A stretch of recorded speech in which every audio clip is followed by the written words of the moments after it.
Shadow Show. Shadow Show. Shadow Show. Shadow Show. Shadow Show. Shadow Show. Shadow Show. Shadowing it. By way of greeting this morning, I walk into Nothing Personal with David Sampson, and he dresses me down. I don't know the origins of that phrase. Why do people get dressed down? By saying to me, do you realize, Le Batard, that you guys did an entire 3-hour show yesterday on the opening of the hockey season, and you did not talk about the defending champion Florida Panthers, did not even mention it at any point. And then we do Nothing Personal. And when we were done with Nothing Personal, I look at David Sampson and I say, do you realize that we just did a show today after the opening of the NHL season and you didn't mention hockey at all? I was waiting for Roy Bellamy to get here to celebrate his reign as defending champion. And now, finally, Roy is here because hockey cannot be celebrated around here until Roy is a part of it. Fantastic night last night, man. Watching that banner go up. Oh, I got my picture with the Stanley Cup yesterday. It was fantastic. Everyone has had a picture with the Stanley Cup except me. I need to get it. My seats, I have great seats, season tickets 3 years running, right behind the goal that they scored twice on. Look at me, insert that.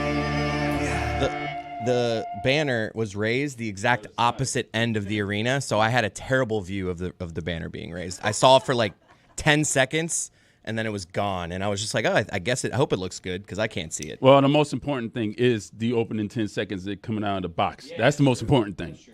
How did you guys enjoy the presentation? I don't know if any of you saw it personally, the ring in the box that they were. I saw some video of it. We should put it up on the screen when we start the show. How did you guys feel about the presentation of all of that? Watching their reactions when they opened that box, seeing that video. There was a video monitor in the ring box. And watching their reaction, seeing the ring, that was priceless. One time I just want a player to be underwhelmed by it. Like they open the box and they're just like, meh. Well, that would be Alexander Barkov. He's underwhelmed by everything. He doesn't celebrate or anything. David Sampson is with us here today. You guys remember, have you guys seen the Marlins World Series ring that they got? It's the gaudiest, most ridiculously bejeweled thing that I have ever seen. It's half the size of David Sampson's hand. I'm a small guy. It's not half the size of a player's hand. Well, that makes sense given the former owner, who's an art dealer, really. So he should know about art. Of course it's going to be gaudy. Every ring. Is there a ring that's not? No, yours gaudy? is especially gaudy. Even by the standards of ridiculous, bejeweled championship nonsense, the Marlins championship ring is as big as any I've ever seen. David really ushered in an era of impracticality when it came to these rings, because since then everyone's like, well, we can't let the Marlins franchise have a bigger ring than us. It's a joke of a franchise. Can't allow that. So everyone's just trying to outsize it when you can't wear these things anymore. The Heat ring is huge. It's not as big as the Marlins ring. It is. You guys spent more on rings than you did on your outfield.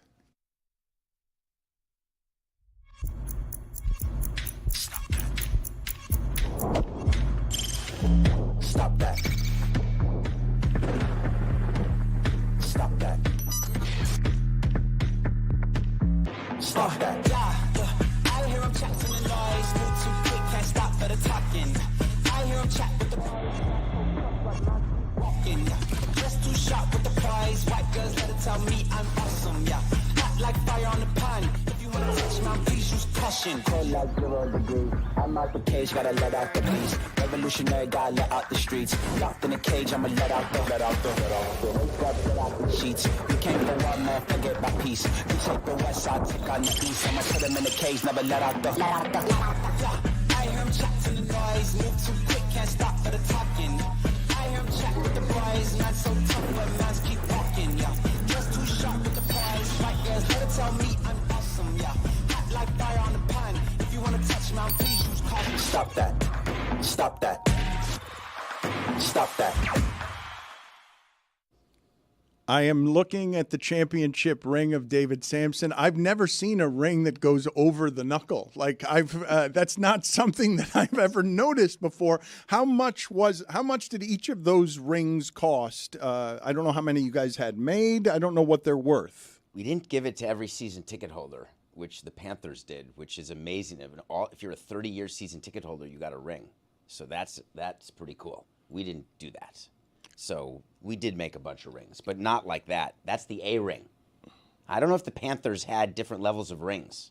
Were you able to bend your finger with that ring? Did I hurt my finger? Were you able to bend your? Oh, No. Did you hurt no. it? It's over the knuckle. You didn't answer my question. How much does each of those rings cost? The reason why it's over my knuckle is that I have very small fingers. You're not going to answer my question? There is zero chance. Okay, let me see if I just kick you out here right off of the top because you're here. Minor penalty, 2 minutes, asshole. Oh, wow.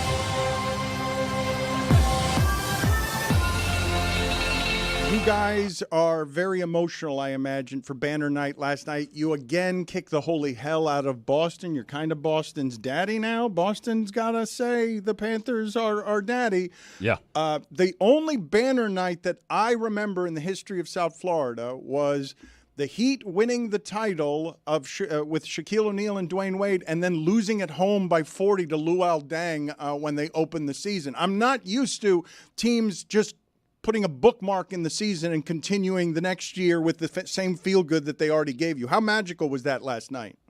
It was spectacular, man. I mean, we've been waiting 30 years for this thing. So to see that banner go up, pretty white one with a gold border on it, yeah, it was. I don't beautiful. know if I was expecting like Game 7 energy. I don't want to say I was underwhelmed, but like when the players came out, maybe because we had already cheered so much during the video, like I was like, why aren't we giving them more? I felt almost underwhelmed by the fans. I just think it was weird because it's been a long summer of celebration. So maybe we were like celebrated out, but maybe we were just like in awe. But I was expecting more energy from the fans. Were you like Jessica when she drank so much that she passed out and then got up again and drank so much that you get tired and hungover because you've been celebrating? I got to be honest, the season kind of snuck up on me because they've been celebrating. The last one ended, the last one just ended minutes ago, it feels like, and they've been celebrating since with the Stanley Cup in the ocean over here in Finland. Luongo's eating spaghetti out of it. Wait a second, the season already started? Oh, for crying out! It started on Friday. On Friday? What day is it today? Today's Wednesday. You kidding me? I think the most interesting part of the actual game, though, was Boston going after Tkachuk. Because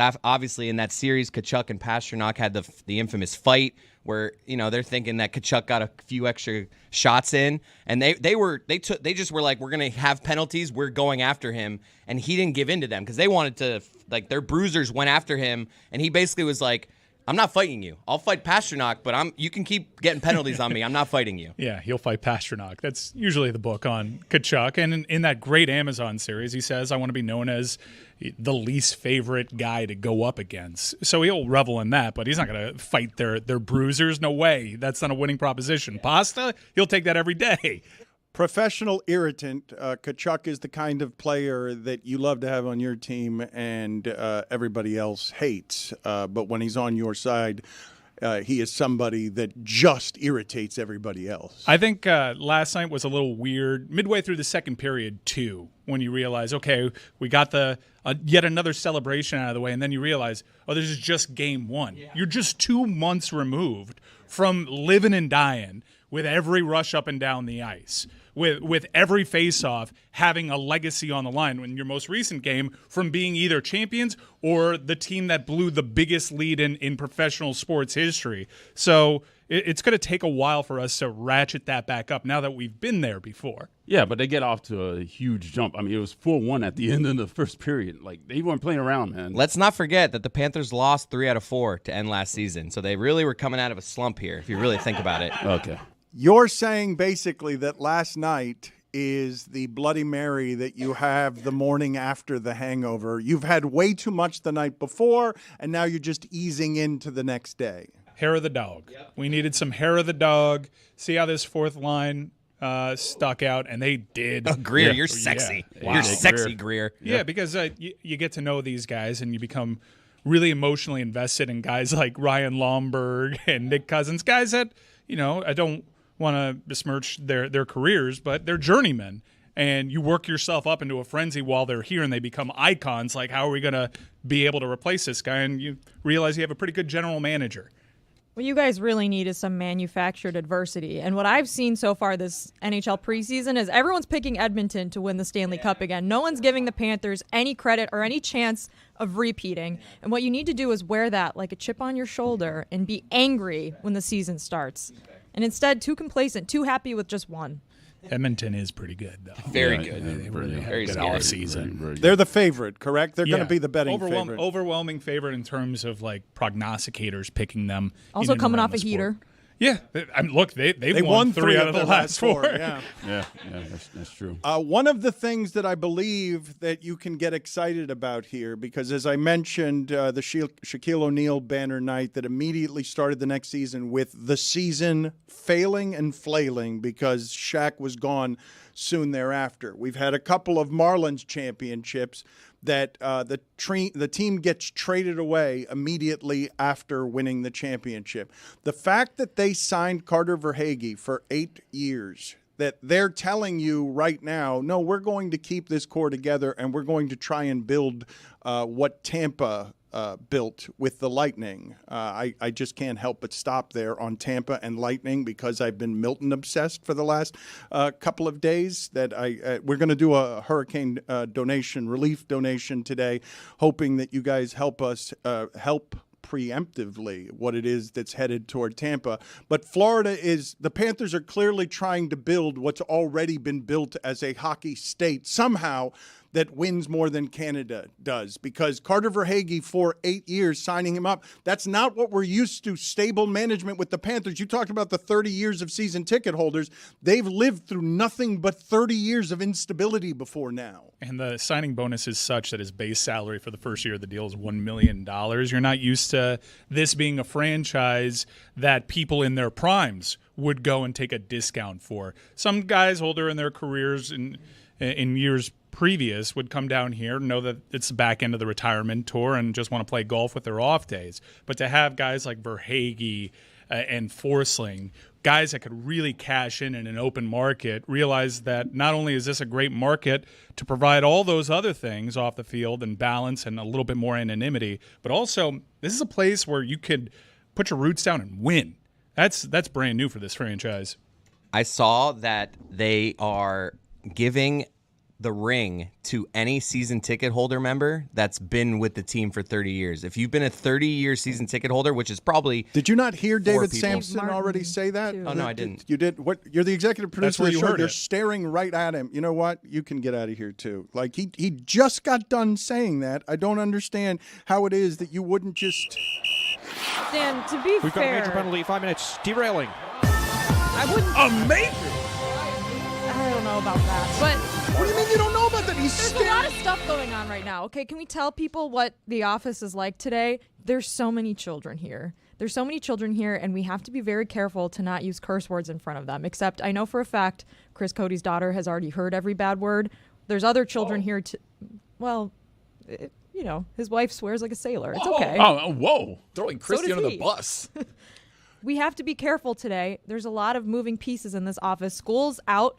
No one in Broward or Miami's at school today or tomorrow. And so today's a little bit of Metal Arc daycare. It makes it impossible to listen to your teammate who's speaking right in your face that just told you moments ago that they gave away rings to 30-year season ticket holders. He's the executive producer of the show, sitting in the seat. He can't listen.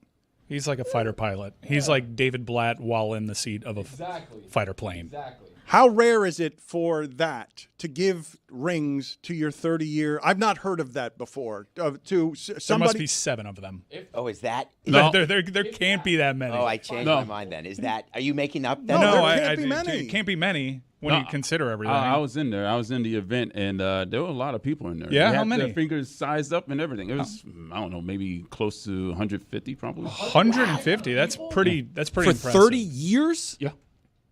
How rare is it for a organization to value its most valued customers that way? Do you realize? I obviously know that if they've been with you for 30 years, they are now customers for life. But you buy people for eternity that way. You buy generations of fandom by doing something like that, where you're just valuing. Look, you're more of a fan than the rest of our fans. Everybody else here gathered around, and they came later than you. That is a huge, nice nice and symbolic way to value your most treasured fans. Do we know whether it was the A ring? I was gonna say That's what I was it's about to probably ask. lower tier. I've heard of I believe Less it was precious replica. metal. I believe well, it was replica. I've heard of like baseball. I think the Cubs gave out like 10,000 replica rings when they won the World Series. Yeah. So did we. yeah. Replica rings, that's a giveaway. Lab-grown diamonds. And then there's different levels. They still sparkle. The B ring is not actual diamonds. It's zirconia. Cubic zirconia. Cubic zirconia. Oh, actually, the rings are the same as what the staff is getting. Well, which is not lower the tier. players, but the staff. Yeah, it was a lower tier. That Lab- sounds Why like are a we lower doing tier. this? little lab-grown diamond won't hurt anybody. Come on. Look, they do not deserve the guy who the same ring as the guy who played with a torn spleen. Like, it's okay to give him the same ring as the staff. Honestly, though, if you paid this team money for 30 years, I say they're worth tier 1. You should have a better ring. What's the grace period? What if you're like 28 years? You're like, I've been here. You're like, oh, come 28 on. years. I have Come a on. Billy Peltonen jersey. You move here from Ontario like a month into the season, and brought you're my- like, come on. Sorry, 29 years. Can't do it. My child saw the Richard Zednick highlight. Come on. Collis Grashtons. Did I just hear Chris Cody, who did not serve 5 minutes, I might add, for not listening to the show? Did I didn't hear that part either. Did I hear him just allege that the fan who has been here for 30 years rooting for the Panthers deserves a better ring than Barkov? 30 years, dude. Woof. Those rough times. I think he's right. Honestly, they should get the most blood diamond that there is, according to Mike. They should at least get this year free.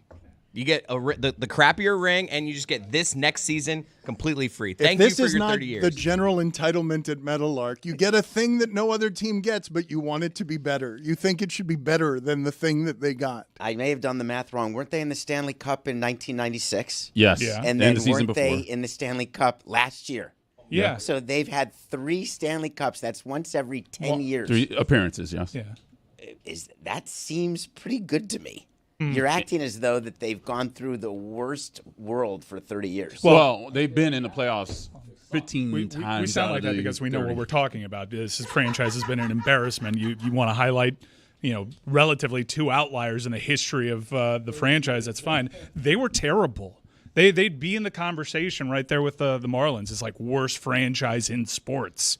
I was here for it, but you have to look over the 30-year period. I love that they're getting rewarded. I think it's an amazing thing, and Vinny Viola is unreal. But they were bookends. Like they came out hot to start their franchise, and then it was doldrums for essentially 22 years of just terrible hockey. There was a point where in 13 years they made the playoffs once. Once! It sounds a hockey! little like the Baker's Dolphins. dozen.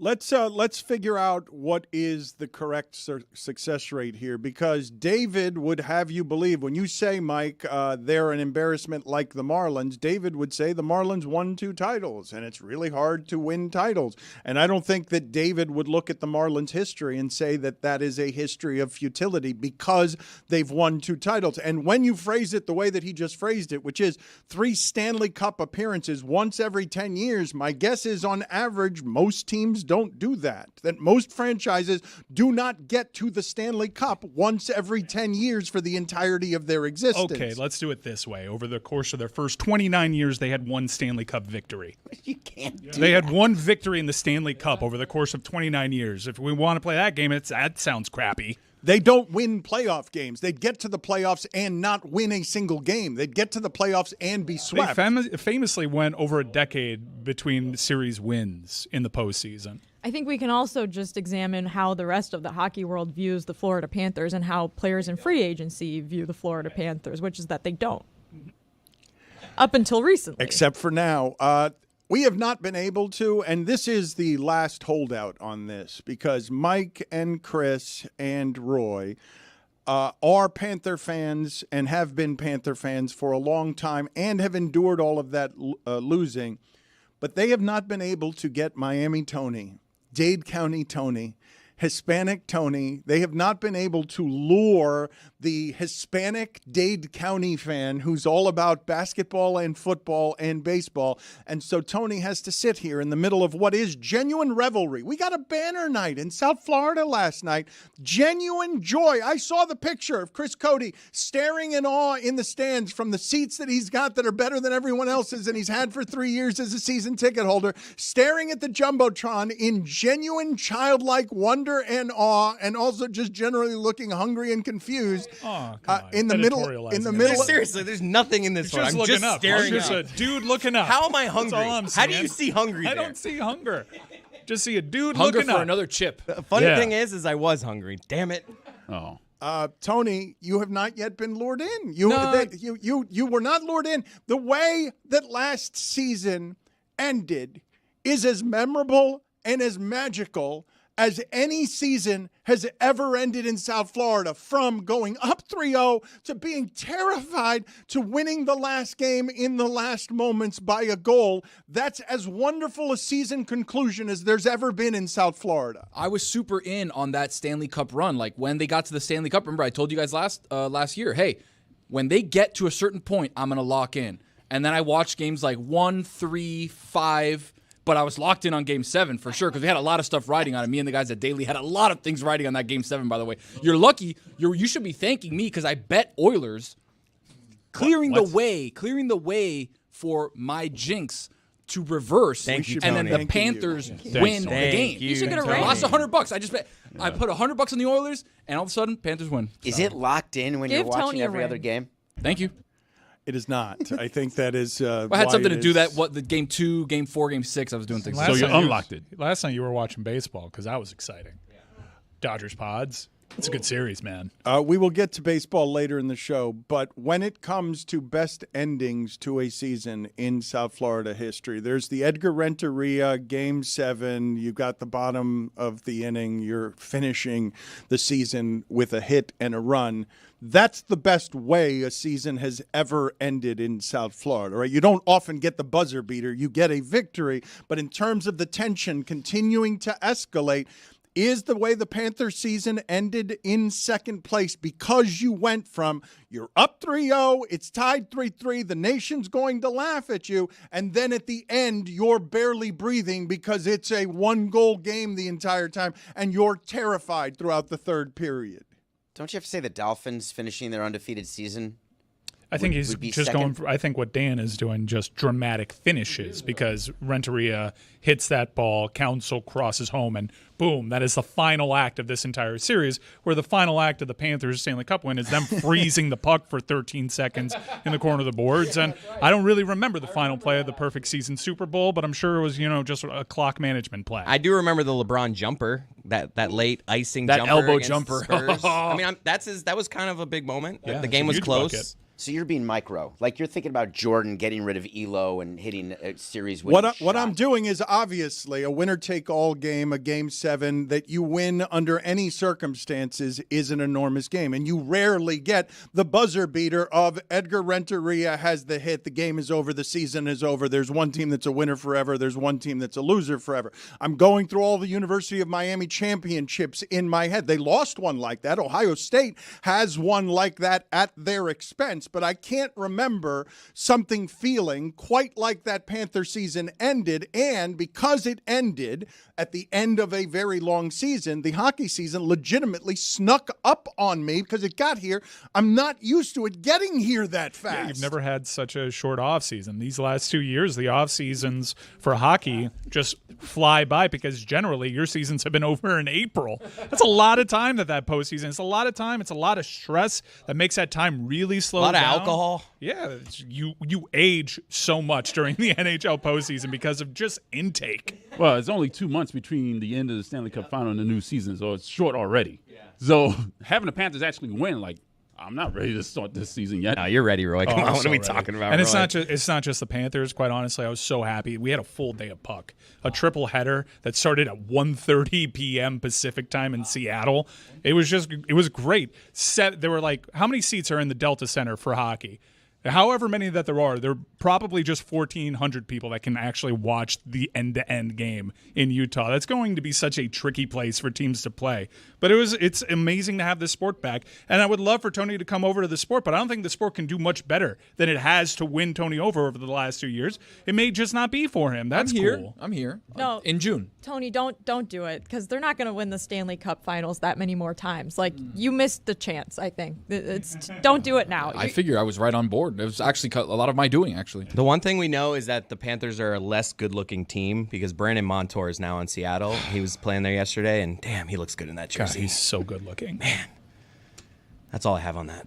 Excellent. Stenlund, too. That is what you looked like. A Let's Nordic put that. god. I did not look like Brandon Montour. Let's put that back up on the screen again. See how hungry I The looked. picture of Chris Cody looking up at the screen. That is how he looks longingly at Brandon Montour when That's he's the whole crew. I out. see the people behind me, my friends, our season ticket. We got our whole crew. We get fist pumps going before the game. Me watching my Hot Pocket in the microwave when I'm stoned. No, that's what's his name at the what was the Kawhi spinning? Leonard. That was Kawhi Leonard at Clippers Media Day. Just No, like, what's his that's name? the Yeah. Hot Pocket. He was spinning around like a Hot Pocket. Let's get that for the audience, please. The Kawhi Leonard at Media Day going around spinning. Do you guys ever do this? Because I'm tempted by it, and I have done it a couple of times. I'm ashamed to admit. You guys would laugh at me if you've ever seen me do it. The spinning photograph thing that people take. You haven't done that, Dan. I need to I've see done Dan that. doing that. The New Brian York. Kelly?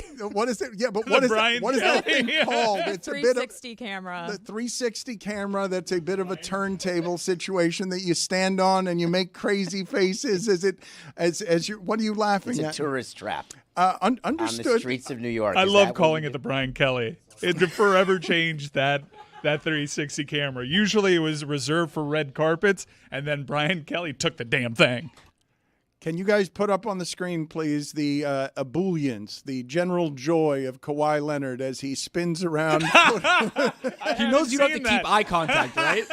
Now, Photoshop Chris Cody looking up at that, and that's Chris watching his Hot Pocket in the microwave when he's stoned. They will not regret putting that in front of a green screen. There is no one in basketball funnier doing that because he gives off more general joylessness than Kawhi Leonard looking over his right shoulder and left shoulder as he spins around on the 360 Don't you camera. think his knee was hurting? It always That's why is. he looks so joyous. He's now out 2 weeks. I imagine they tell him before this, hey, make this your own. Like, really do whatever you want here. Own it. Own it. I want to keep watching this. Can we just play this on a loop I'm for good the rest with of the that. day? That's a great producing decision right there. That's good for a PIP. The person Now behind picture, picture Dan doing it. the person behind the camera is like, love it, Kawhi, love it. Yep, give me more. Nice, great. So, Dan, what's your move? Oh, you point at the camera. You got to point. do you gotta- follow it? Yes, Like, go I've around done with it a it? couple of times. Only a couple. Am I the one least likely in our group to do this sort of thing? To just give off joy at taking photographs? Yes. You got to do the Rizzler in that spot. Grab the chin, maybe. I think you're the most likely because you're the only one who's ever done it. Have you guys not done it? No one here I've has done it. I've done No. it. At weddings, usually. But it feels like you're just doing it at random places Highlight has it or wherever they sometimes. have it. Yeah, I've done it at High Life. I think I'm the least likely in that whenever I see it, I'm like, no, thank you. Not for me. Won't do this. At weddings, I have done it, wearing a feather boa and wacky glasses. Yes. All right, well, so Classic. now it's starting to make more sense, you and your cosplaying. I mean, this is what the thing is. Yeah, Do you your think kinks, this is it's an just industry that is succeeding? Do you think that the inventor of the 360 camera is living in a mansion somewhere because he or she came up with this wonderful idea? Just on you. Just They're for living on a mansion recruiting. Just on you. Just for recruiting visits alone. Mike, you missed it last week. Dan was super upset because he got the golden helmet of life, so he's not going to be able to dress up for 3 weeks at dude, least. I'm it was sorry. You can give the it to me. sadness behind his eyes. We could all tell back What's your here. guys' go-to at a photo booth at a wedding? I usually go oversized glasses and then like the sign that says groom's crew or something like that. What do you guys usually go with? It's very important if you know me, and this is going to be a true test of the love. Would I ever do that? Would you ever do that? Are you guys partners? That sounded weird. Would you ever take a picture? I think. No, I go think. into the bucket. It's out of a bucket. Oh, Yeah, go he in- doesn't reach oh, in. all He's the a stuff. germaphobe. Yeah, he's a Do you germaphobe. realize at bat Everybody's touched mitzvahs, it. you've got all the kids you can't curse in front of. They're all doing the photos, and there's the feathers, there's the glasses. Oversized glasses, that's All a of hit. this. I've got Same you with stuff. like the wipes, like wiping down the stuff and then taking part. I will take the picture, and I'm the straight man in the photo. What is? It didn't sound like you were the straight man the way that you talked about us as partners a moment ago. But what is the circumstance under which you would acknowledge my germophobia goes too far? It is much too extreme. I am being ridiculous here. When you're on an airplane and something hits the tray and you're willing to eat it still. The tray of an airplane, because it's used by many people, you will not. I'm asking you, what is the thing that you will absolutely not do that others would look at you and say that's ridiculously extreme? Look at this first class traveler too. That's a David Sampson problem. They You ain't don't have feeding a us back tray there. and coach? They ain't feeding us back there. The one that comes off the seat, yeah, but That's what I'm talking That's about. there to they give hold you my a cookie phone. and you're like, all right, here you go, buddy. Yeah, I mean, your biscotti cookie's not hitting your tray. yeah, here's some bland cookie. You can't touch They the throw it tray. at your head back there. They He's just in- throw it at you. He's in first class with Dan eating beans on the way home from Vegas, guys. Come Yeah, on. you rich folks always eating your beans. When did Jelly they beans. stop giving real food on airplanes? You guys have heard me talk about once upon a time they served prime rib Yeah. on airplanes, and it used to be a luxurious experience in the You sky. gotta dress up. Depends on. I think 9/11, like everything changed about air travel, and people kind of sees like, oh, we can't send these meals out there because there's silverware attached, and then they just used it like the pandemic did too. Oh, this is an opportunity for us to learn the lessons of what benefits us financially, and just make the overall experience less pleasurable for the consumer.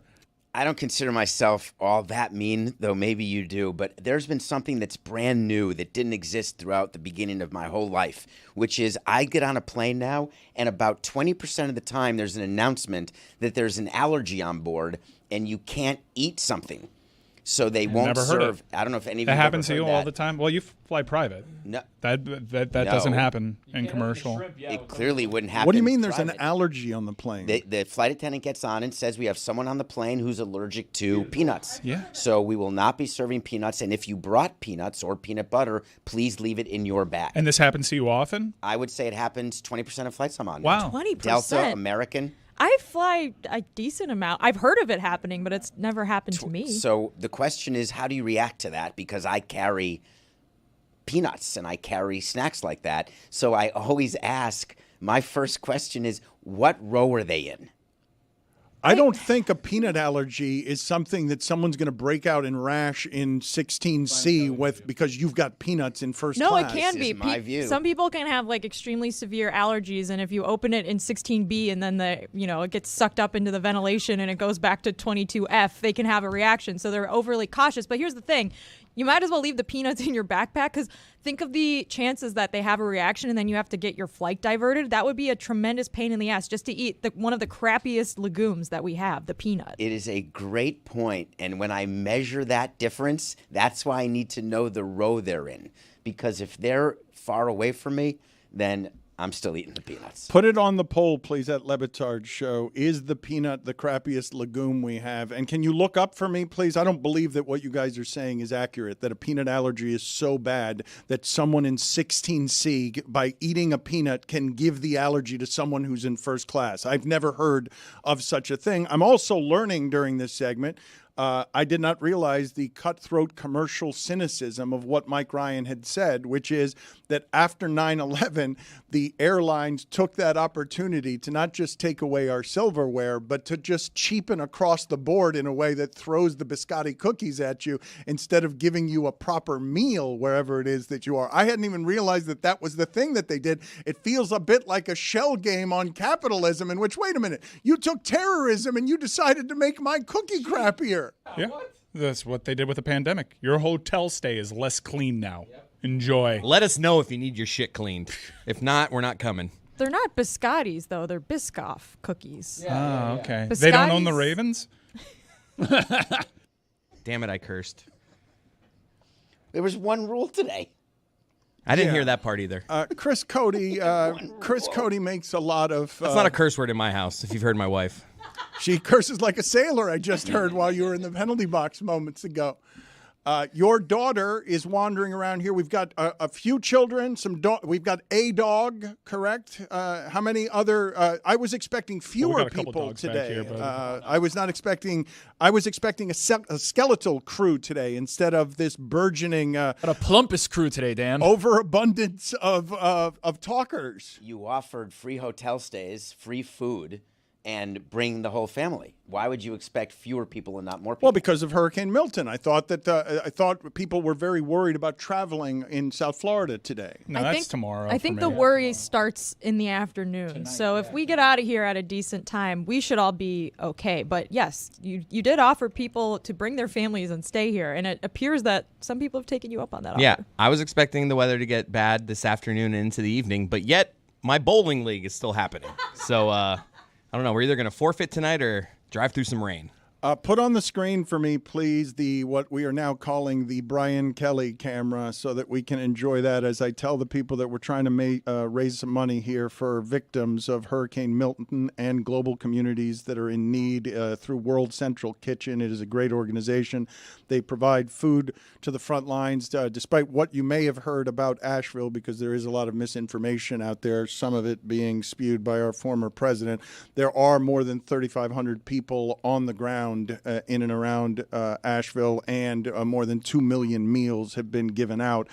Give what you can here. You can donate at donate.wck.org/Le Batard. Donate at wck.org/Le Batard. This Brian Kelly thing will never not be funny, correct? This is something that no one has ever done this worse than he is doing it. For the audio audience, one more time, donate.wck.org/Le Batard. Yes, donate.wck.org/Le Batard. We'll keep giving that out over the course of the show. When I see him, I can just now picture you doing the same thing that he's doing. Kind of, you know how... But a lot taller. Yeah, but like Yeah. the little Yachty AI where you could put anybody in there, like doing the mic thing where he comes out to the crowd. Now my mind is just doing that, but just to you. So you're like doing this move.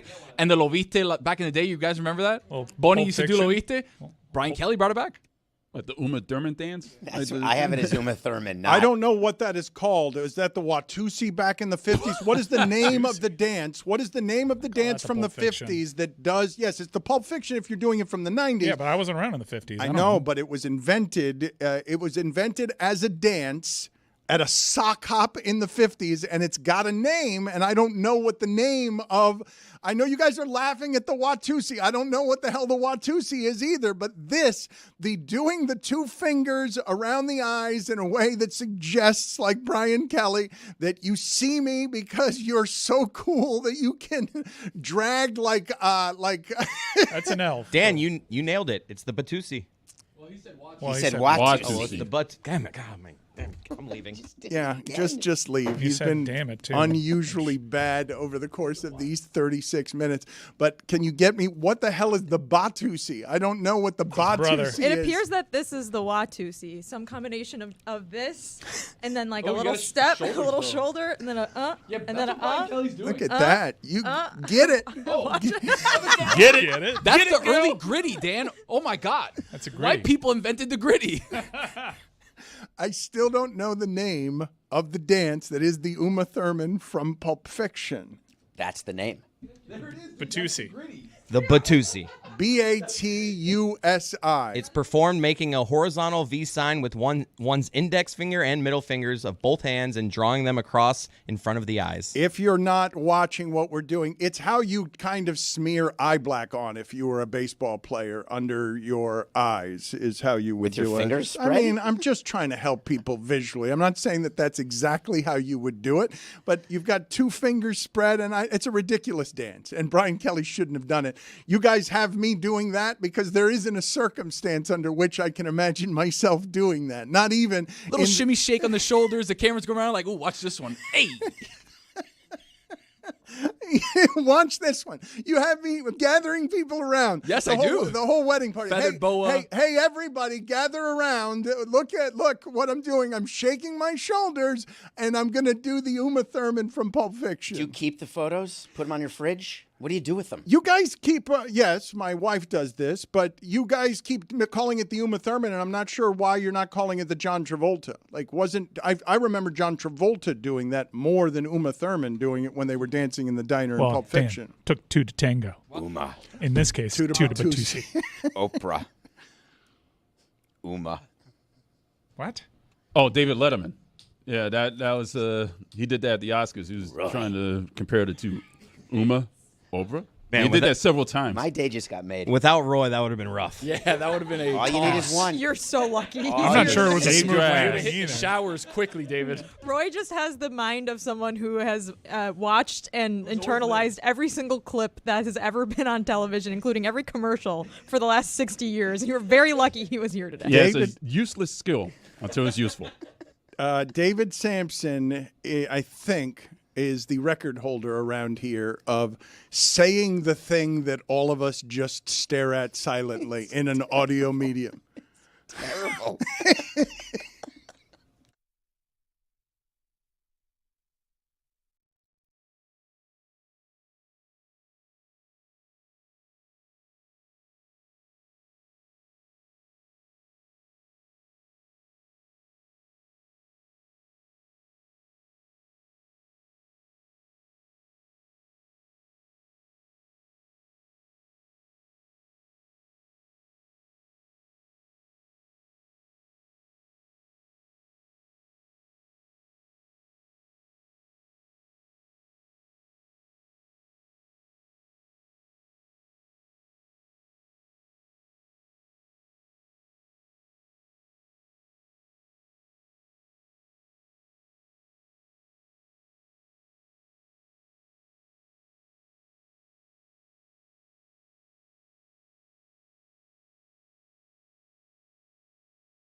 We are always amazed and overwhelmed when we ask the audience for money. We try not to do it very often, but we're telling you at the moment that a lot of people are about to need a lot of help all over Florida. So where you go is donate.wck.org/Le Batard if you want to get out in front of helping people so that very quickly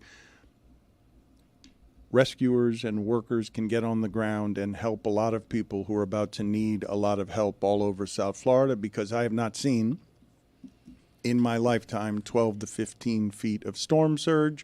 This is the ocean coming to grab and consume land and cities and cars in a way that's going to really destroy some places when Milton visits over the next 36 hours. And there's still some crazy people out there who aren't heeding the warnings. And this is not overstatement. It's not hyperbole. Wherever it is you stand on climate change, this is the mayor of Tampa telling everybody in the sternest possible terms that you need to get out of some of these evacuation zones. You can't ride one of these out because you have throughout the history of South Florida. The way these storms are changing, the forecasters don't have an ability to navigate the new normal. And what is coming here is unlike anything that has been seen in this lifetime. So let's hear from Tampa's mayor here in the most blunt terms. What would you say to people tonight who are saying, you know what, I'm going to ride this out, I've ridden others out? What would you say to people who aren't heeding those evacuation orders? Well, I can tell you right now that they may have done that in others. There's never been one like this. And this, Helene was a wake-up call. This is literally catastrophic. And I can say without any dramatization whatsoever, if you choose to stay in one of those evacuation areas, you're going to die. And David, I am seeing this happens in South Florida all the time. People want to surf and people want to enjoy themselves, and they think that this kind of stuff is funny. And so there are going to be an assortment of crazy people who are about to die in Tampa because they're taking flippant risks with their life. Dan, there's one guy who's out there in Tampa Bay who lives on a sailboat, a 20-foot sailboat, and he's been going viral on TikTok and on social media for saying, hey, look, this is what I have. I don't have anything else. If I didn't have this boat, I'd be living out on the streets. I'm not going to evacuate. I'm going to ride out the storm in my 20-foot sailboat. All right, Dan, for the people that are new, explain to them why you're deciding to stick out a Category 5, one of the worst hurricanes in Tampa history, out on a 20-foot sailboat in Tampa Harbor.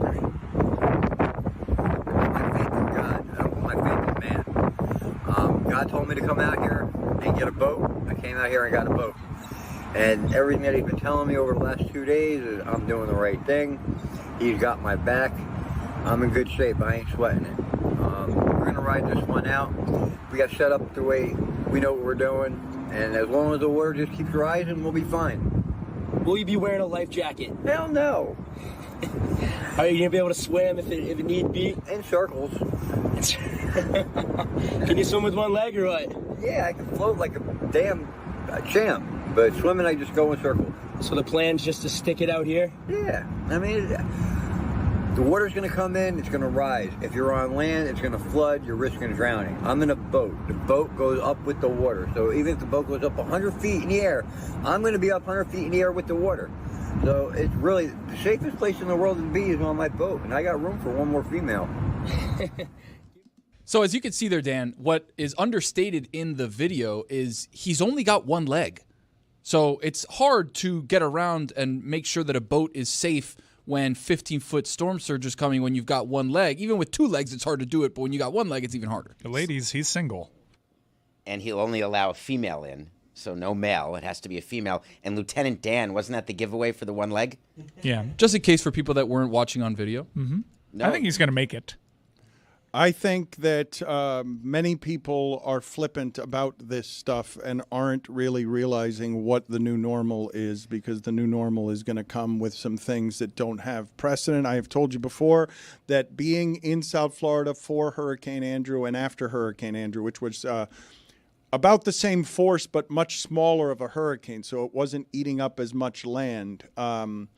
It is among the most horrific things I've ever seen in my life to just witness the aftermath of communities that I had recognized that I no longer recognize because of the amount of twisted metal and debris. And what's happening in this area is you already have hurricane wreckage from Helene that has not even been cleaned up yet, that's just going to be flying all over the place, hitting homes. As I say again, if you're on the second story of something, you're barely safe from this storm surge. It's going to be higher than homes. But are you playing the video to have because you have empathy for that, Lieutenant Dan, or because you're viewing him as an idiot? No, I'm saying just get out of there. I'm not judging him as an idiot. People are flippant and he shouldn't do what he's doing. But many people out there think I've ridden something like this out before, therefore I can do this again. And I'm just telling people, whoever it is that might be hearing this,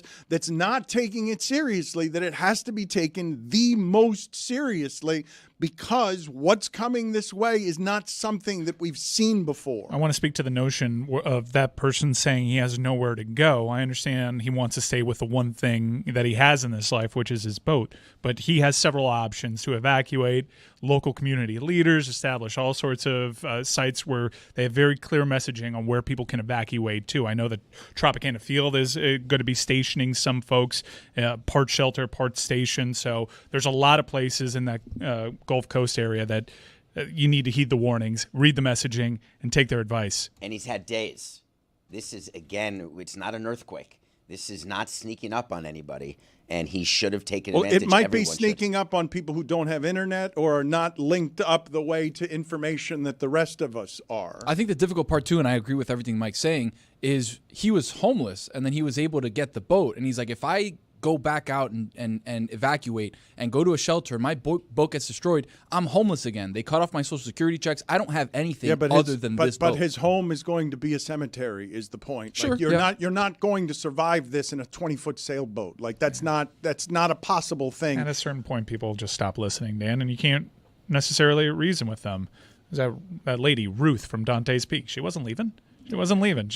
So many people died because she refused to leave in that movie. Then she got out and she did the right thing, which was sacrifice her own body and get in the acid lake and melt her entire lower half off.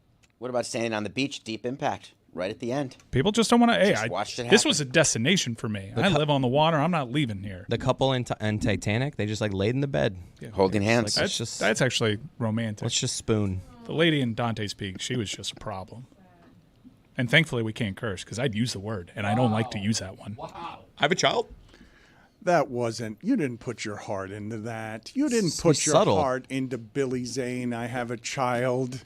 You have a child here that you've cursed in front of several times. My wife has today.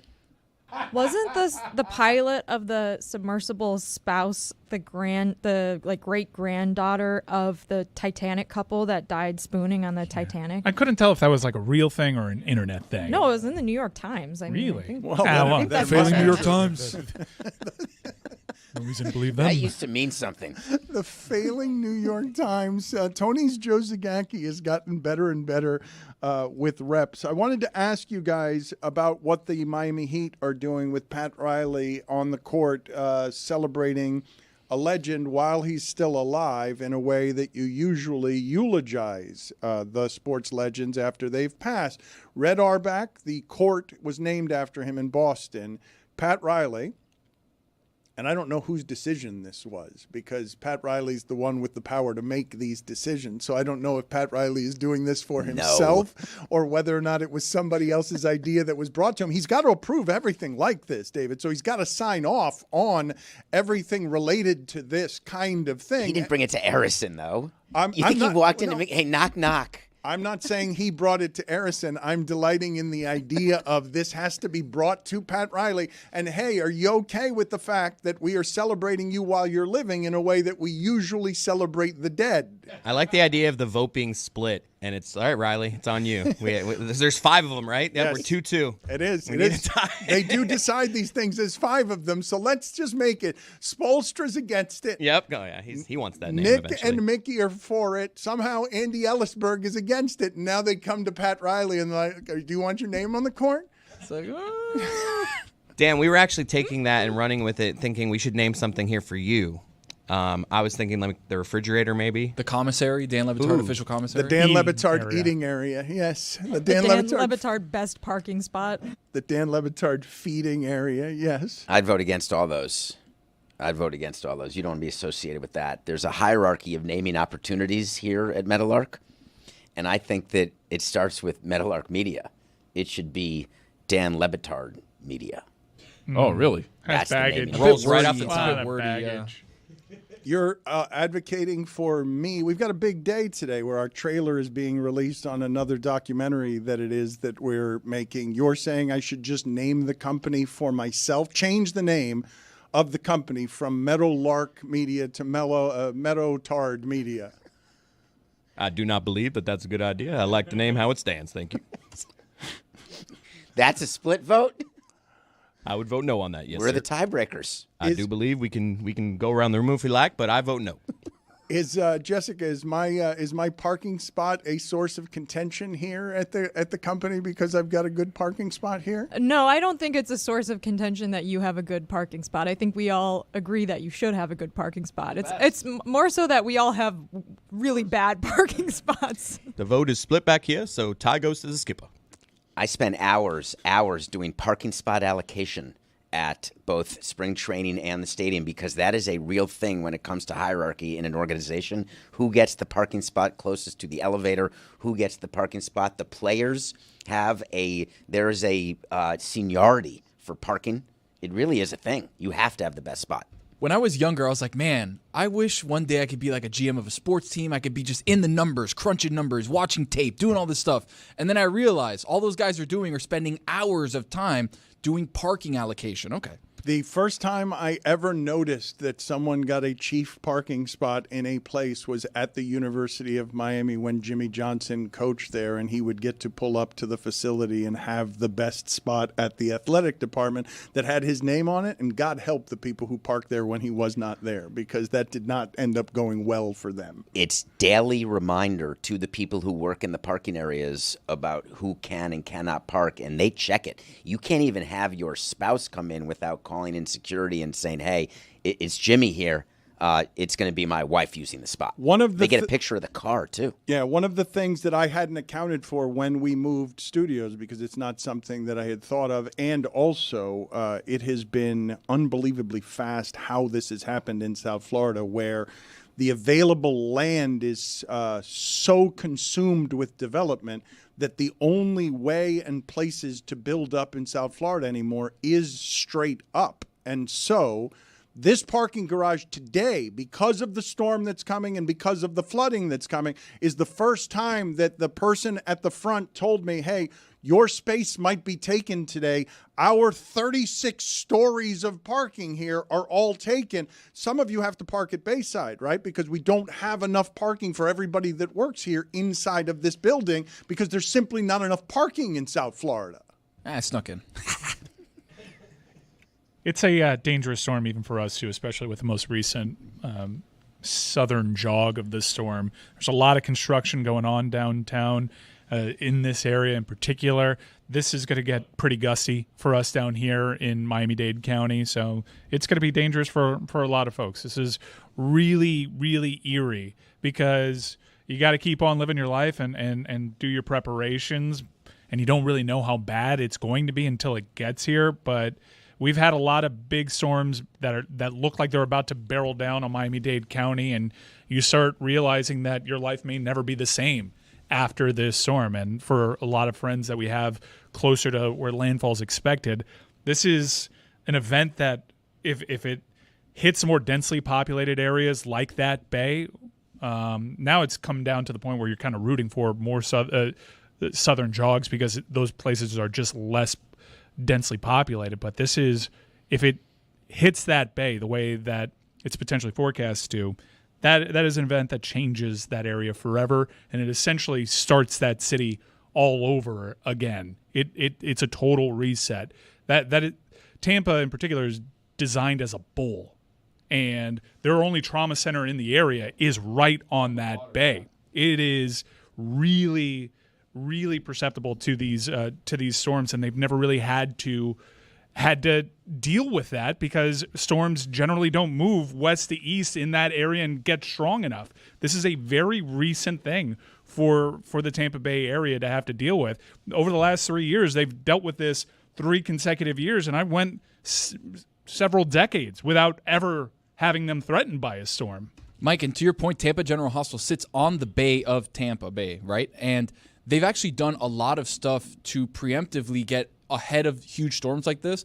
They have their power generators like 30 feet in the air. They've got their fresh water underneath the bay dug in. So, like, they're very set up. They also set up, I don't know if you guys have seen it. I've been watching fences, the aqua fence. It's like this huge, like, I don't even know what it is, Mike. It's like plastic or metal or whatever. Yeah, but it's they're just bind surrounding together. it. Yeah, they build a makeshift fence that's supposed to, that's a seawall that effectively kept the water out of the trauma center the last storm that they dealt with. But, these are they say that these are designed to withstand a storm surge of up to 15 feet. And that's what the projection is here.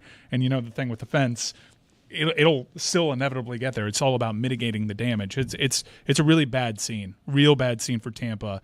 If this storm hits Tampa like earlier forecast models were projecting, Tampa's essentially wiped off the face of the earth, and you start over again with that area should people decide to even move back.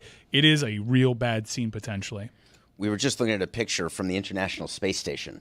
That is not a CGI photo. That is actually what the space station sees, and if we can show it, look at the size. You can't even see how big that is, but it looks like 20% of the earth is under that hurricane.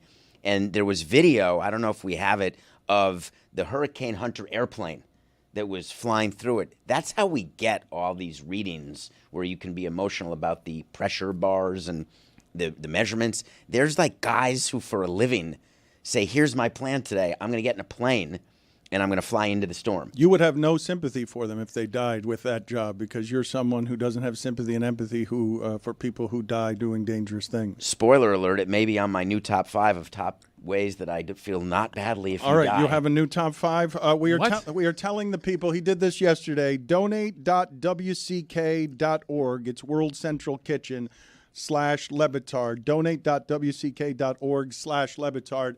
One of the things that happened here recently with Tampa is I had this fear recently with Tampa, and what ended up happening because the storm moved is the bay emptied out instead of filling with 12 to 15 feet of water. The bay just vanished because it got sucked into other areas. I will tell you guys, and Chris, Cody, and Roy, I would pay attention to this part of it. I saw on one of the forecasts yesterday that as it moves through Florida, if one of the models is correct, some of the worst weather is going to be in West Palm and Broward as it arrives at the east coast of Florida. So if people in South Florida think this isn't something to be worried about, like you need to get your things in and stuff because very bad weather is potentially coming to us too as people try to forecast something that is new to try to forecast. It's not like previous storms. They've gotten some things wrong on the way up to this in a way that I've just noticed over the last few days has been alarming to me to see like, oh, their information from 3 days ago, they weren't expecting this to go from 1 to 5 that quickly. They were expecting it to increase, but not that quickly. Well, we're currently on a tropical storm warning right now, and I'm faced with a decision. Should I board up or not? I got to get out plywood and get the screws out. Well, Roy, it's coming tonight, so better get on that, buddy. I mean, it's a lot of work, and he's waiting to get the most up-to-date information, as a lot of people are. And John Morales even says, like, if you're waiting on the decision to put up boards, pay attention to this advisory. But, yeah, for the listening audience, it probably will impact our content for tomorrow because this storm keeps moving a little bit, as will the severity of what hits Miami-Dade County and Broward, and that's where most of us are stationed. So we ask for your patience in how we deliver our stuff because it may look a lot different tomorrow. Do you not have a group of people to help you board? It's like where you go to each other's homes? We have that with the team that we would You mean go to friends? each other's houses. Friends? Yeah, I don't want to talk to my neighbors. So you board your house alone?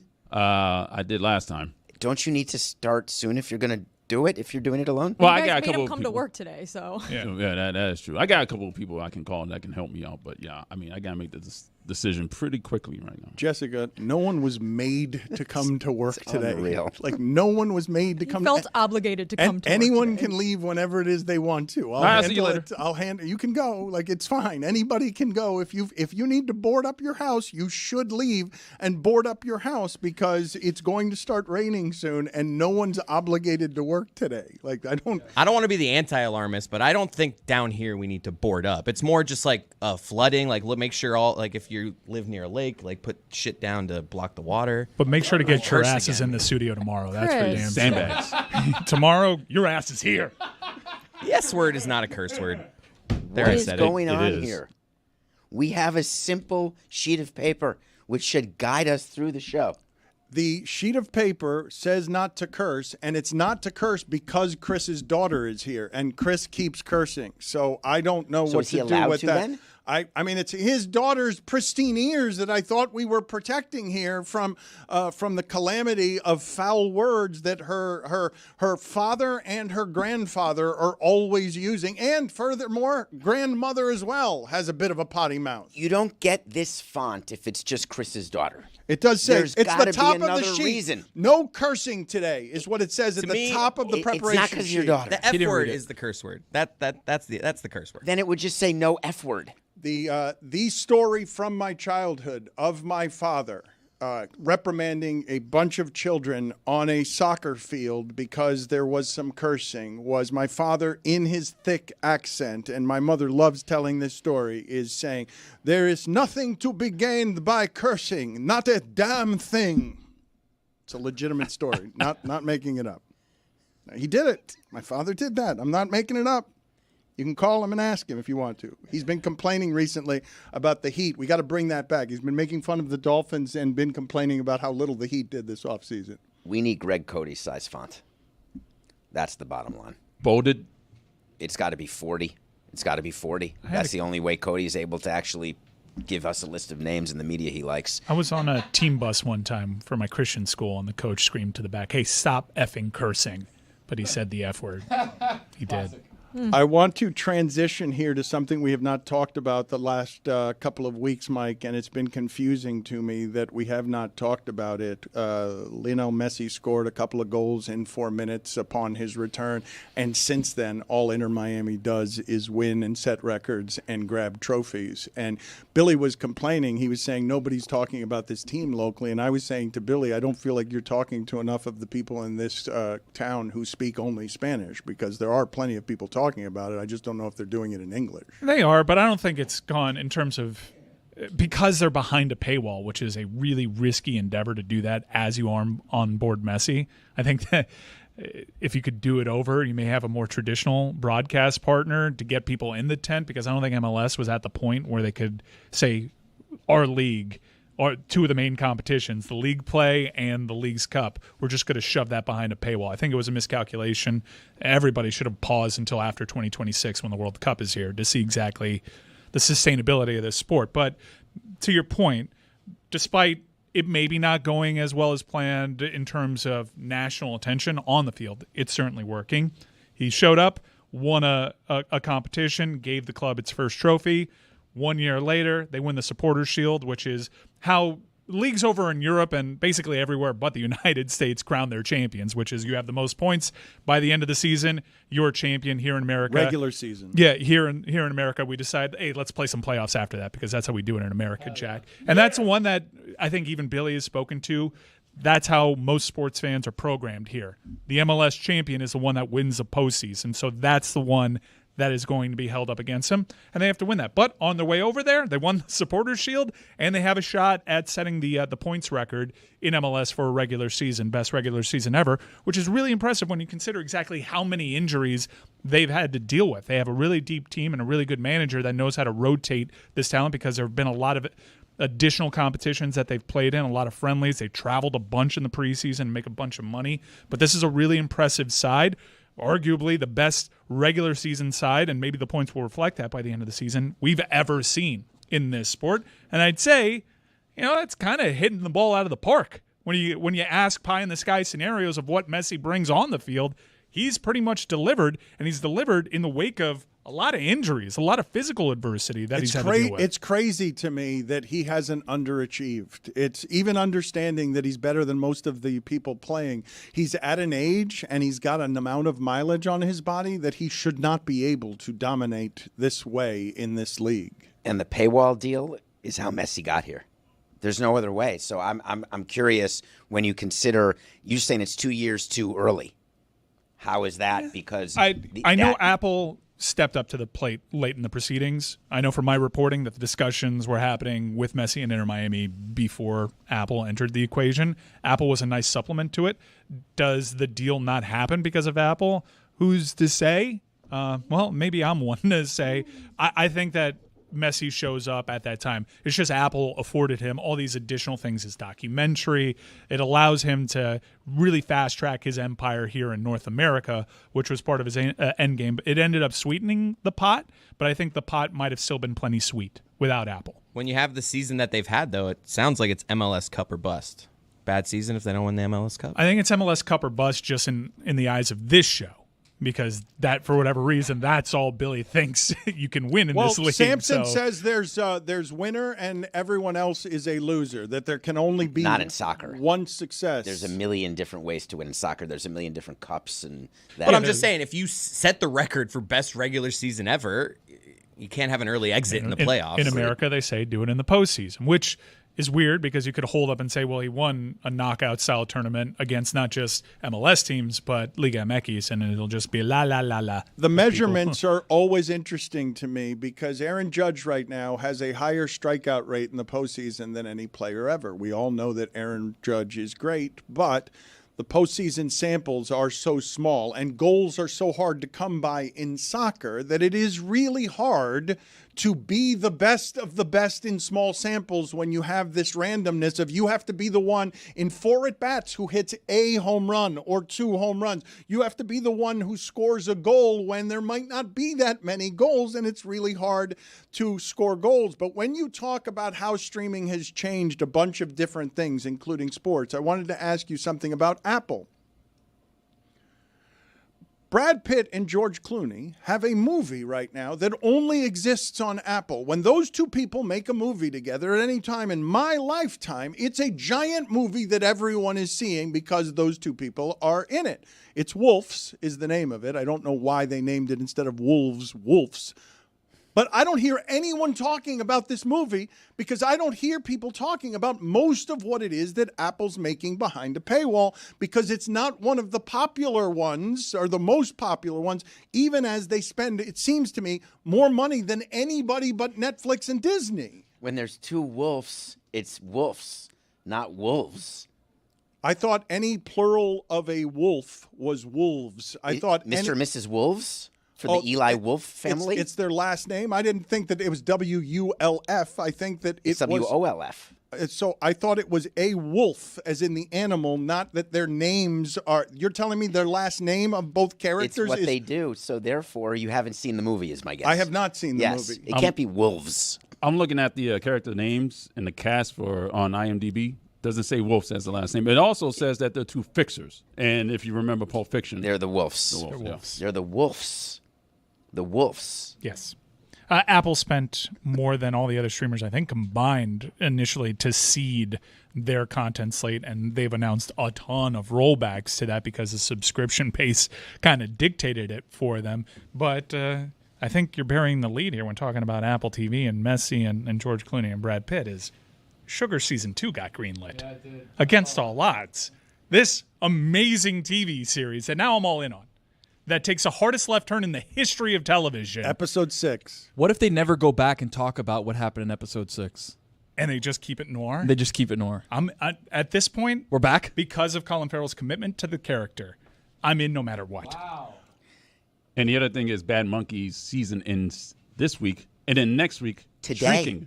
Oh, yeah, today's Wednesday. It ends today. And then next week, Shrinking starts up. So, big couple weeks. And Slow Horses, but, if we're talking about Apple. But Sugar, Season 2. This is unbelievable. I'm asking. I mean, who did this? Did we do this? We're the only people talking about Sugar Season 1. Did we get this greenlit? Are they doing this show for us? I'm confused by the fact that Apple does things like puts into the universe a movie that stars both Brad Pitt and George Clooney, and no one sees it, no one talks about it, it gets no buzz because we're in a time of change where if we put you behind a paywall, it's what I was afraid of when we left ESPN and were negotiating with an assortment of entities, and some of them wanted to put us behind a paywall. I thought it would kill our show upon landing to deny our audience the ability to get it for free. And I'm confused by Messi having a monster season and Mike Ryan telling me that they are achieving every expectation and beyond for having the greatest sports star in the world.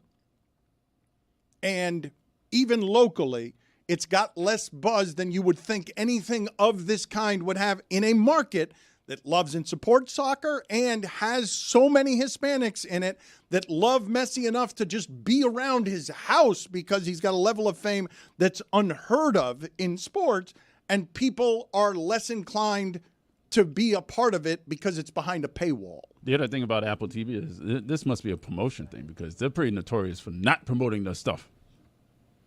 So what must be a promotion thing? It must be they're not promoting it enough. Wolves? That people don't know? The entire thing. Or Messi? Every program that they have, and Wolves. I've seen it a couple of times, the promotion for it, but that's about it. The backstory is it was going to be a theatrical release. So this was not meant to just start as an Apple TV release. But what history do we have of Pitt and Clooney opening quietly? It's a terrible movie. Is it? I only seen the first 15 minutes and I got tired, but I liked the first 15 minutes. It got off to a hot start. It really falls off after that. So bad. Wait, can it be a good movie if you get tired of it in the first 15 minutes? I mean, yes, it could be fine. Like, look, the Bucks and Falcons were putting on an absolute banger. I still fell asleep in the fourth quarter because Daddy was tired. Mike's like, this is so good. Oh, come on, guys. Come on. We've all been there. My habits have changed in a way that Kirk Cousins threw for 500 yards, and I was still like, Damn right he did. We gotta get the snub in. You fall asleep if something's good? I will now, because of an assortment of things that have to do with my life changing over the last 5 years. In Mike's case, you're talking about welcoming a baby into the world. And when he says Daddy's tired, he's doing it literally. He's not just being an asshole by calling himself Daddy. She's waking up at 6:05 regardless. Yeah, no cursing. I got it. The idea that you can watch something, be tired, I think that's something that the audience would embrace. The idea that you can be so tired that even if something is good, you will fall asleep during it. Like the MLB playoffs last night, perhaps. The Padres and the Dodgers going into the wee hours of the night. Yeah, it was awesome. That's another example. I was like, wow, this is such a great game that I will not be finishing because it is too late. That's different, but you made a conscious decision. I did with Wolves too. Wolves. Oh, I'm sorry, missed it. I thought you fell asleep during it. No, You're I was saying getting you shut it tired. off No, and I you was went to getting bed. tired, so I That's shut not it what off. we're talking about. Yeah. That's It's the legitimate. same thing. No, it's it's all not. the same thing. Put Totally it on the different. poll at Le Batard Show, Juju. Put this on the poll. Is a movie good if you fall asleep 15 minutes into a movie? I do believe that the only thing of this kind, my wife has pointed this out. She's like, when you're tired, especially since I've finally gotten to a place with my sleep rhythms where I'm generally sleeping between 10 and 4. It's taking a lot of work to get to just being able to sleep consistently. But she's like, the only thing that'll keep you up past 10 is if there's a football game. The football is the only thing that will do it. Football's king, Dano. Where you will stay up a little bit later. only thing. I mean, that's what she says. That's not so good. Your alarm goes off at 4? My alarm goes off at 5, but I wake up too often at 4. And you wake other people with your alarm? Yeah. At 5? David, get out of here with your inside references. That's not an inside- Just get out of here with your just get out of here, It's please. It's not the references. It's like the follow-up to like very mundane sort of comments. Minor penalty, 2 minutes for boring. And Jess is understanding where Dan's coming from when it comes to these penalties. I think it's a little too harsh, but He's just hell-bent on saying things that just stop the show. Like, stop everyone from talking when we have to keep talking. I don't understand what that is as a broadcaster. Like, let me say a thing that just makes everyone stop talking. He just likes the little details. He wants to follow up on little details a lot. That's what I've noticed. Okay, do it on your own time. What's your thought process on not liking that?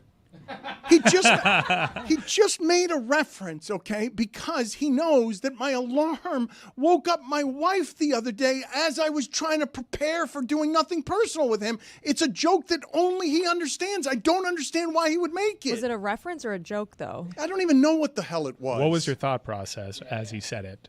Just rage at why he's around. Do people do that often with you? That's just always a stupid question he asks. I was just like, does that happen often? On this show, it actually does. But from other people, it's rewarded. But for whatever reason, for David, we're penalizing him. I mean, it's all of Greg Cody's appeal, quite honestly. Yeah. It's a totally and Billy's. They live to sidetrack the show. But if David does it, maybe it's just his general lack of likability. Billy bothers me plenty when he does a question that he has no interest in the answer. Like, it's just a question so that everyone can applaud Billy for asking an inane question. Well, I don't think Amin gets away with that, though. Some days. It depends. Yeah, He's entertaining, though, so we can entertain That is those true. guys. That's So is different. He So thinks is he's Billy. entertaining. So but likable. he throws out like 2 stinkers and you're like, third one, there's no coming back from this as a show. I think the key is being likable. That's the key in all this. Well, one of the things when you mention Greg Cody that delighted me about him leaving the other day the way he did, Chris, is that I'm still amused that your father gets genuinely enraged by the hard net workout. He left here yesterday angry at you and me because we clipped him again on the hard net workout. Did he take that home and express it to you? I still, there are times I have to call your father on Tuesday and night and on Wednesday and like be like, Greg, it's the joke works. Everybody likes you because you take a beating around here and you're very popular. Your Q rating is very high because we do this. I always call him after the show sometimes, and I can always tell by how he answers. If he's happy, it's, hey, boy. And if it's, hello, that's when I know. I just know by the hello that, yeah, he doesn't get the show, but that's what makes him so great. Also took me out for wearing a muscle shirt on my own show. What's that about? All of a sudden I get texts and tweets, hey, you wore a muscle shirt, they're ripping you. I'm like, what? I don't even remember that. That was more Dan. I don't think anybody was ripping you. I believe most people were saying that you somehow pulled it off. Thank you. I didn't think you did. Well, you pulled it off literally? No, I kept it on.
At about 5 o'clock this morning, I was having a text exchange with Diana Rossini because Diana Rossini really loves her job. And I hate Diana Rossini's job for her.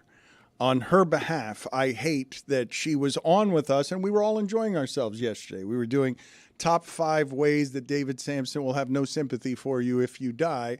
And as we were doing that, Robert Saleh was fired, and she just had to scamper away in a way that felt anxiety-soaked and not fun and panicked. And I felt for her because I don't like the information age that we're in that makes our insiders a little bit crazy, but she likes the adrenaline rush of her job. So, welcome, Diana. We will not hopefully have this segment soiled by breaking news elsewhere that will make you crazy elsewhere, and we can just talk football and be relaxed for a little while. But let's get to David Sampson's list, his new list of more ways that people can die that he has no sympathy or empathy for. Any OLIs, or are we just going to do all 5? So this becomes all OLIs, frankly, because we did the top 5 yesterday, but people were suggesting last night, and then I started thinking about it. There are really a lot more that we left on the table. All right, so are we doing... I'm going right to number 5. All right, new number 5 is...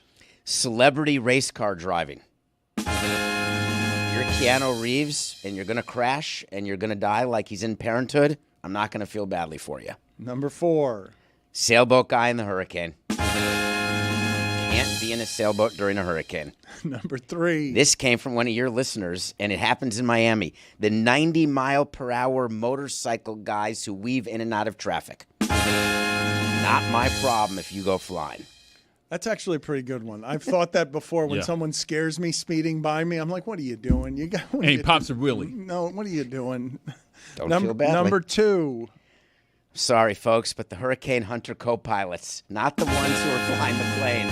I'm talking the guys who are in the back taking the measurements, who are jumping around. That's dangerous. It's their job. So It's an important. essential job. Providing information for us. We need their help to save all our lives. I believe that in Twisters, if you let the Dorothy go, Just send that we Dorothy can in. get the readings No, in the storm hurricanes. chasers are different. These are hurricane hunters. Totally different thing. Number 1. Put it on the poll, Juju. Who do you admire more, storm chasers or hurricane hunters? Number Or 1. Dorothy. Number 1, civilian astronauts. If you're going to get shoved up into space, this is a new thing that is now happening, that you can go into space, like the people who went to the Titanic. The same concept. I'm not very empathetic when it goes bad. So when the Challenger exploded, you were like, meh. Those are not civilian astronauts. Not civilians, yeah. Those are NASA Wasn't there a astronauts. teacher on board? Yeah, She there was was a teacher on there. She was trained, Christine McCullough, but she was trained to be an astronaut. But you're really talking about private flight. Yes. Okay, I guess that's a good distinction, but I still think Titan Submersible should have made the list. That's the same concept. When you're doing that, I'm sorry. That's You're not my not problem. sorry. I'm sorry. I'm not sorry. Diana Rossini joins us. She's the senior NFL insider for The Athletic. She's got her podcast, Scoop City. Any you'd like to add to this list, Diana? Any people that you are not sorry at all if they die? They've done something stupid, and there are limits on your compassion. You don't want to extend compassion to somebody because you're all out of compassion. Yeah, I think the most consistent item that's part of all these situations that make me decide that I don't care enough about that person is when they have the camera attached to them, right? So this actually happened to me over the weekend when that motorcycle situation. The guy flew by me, scares me, because it's loud and they're going too fast. But then when I caught up with him eventually at a traffic light, I realized he had the GoPro on his helmet. Who's watching that? Like, I would actually like you to put that up in the poll if you wouldn't mind. Who watches the GoPros of people doing things that everybody does? Like, I never understand that. Diana, he's just watching game tape when he gets home, right? It's the same. It's the all-22 of, hey, maybe I would have hit that lean a little bit sooner if I would have sped it up a little bit faster, slowed down a little bit faster, would have gone over this Honda Civic. Game tape. Yeah, maybe that's what it is. They just want to get better out there. The fact that they're doing it and going home to edit it and post it as if anyone wants to watch that, I don't understand. I never did.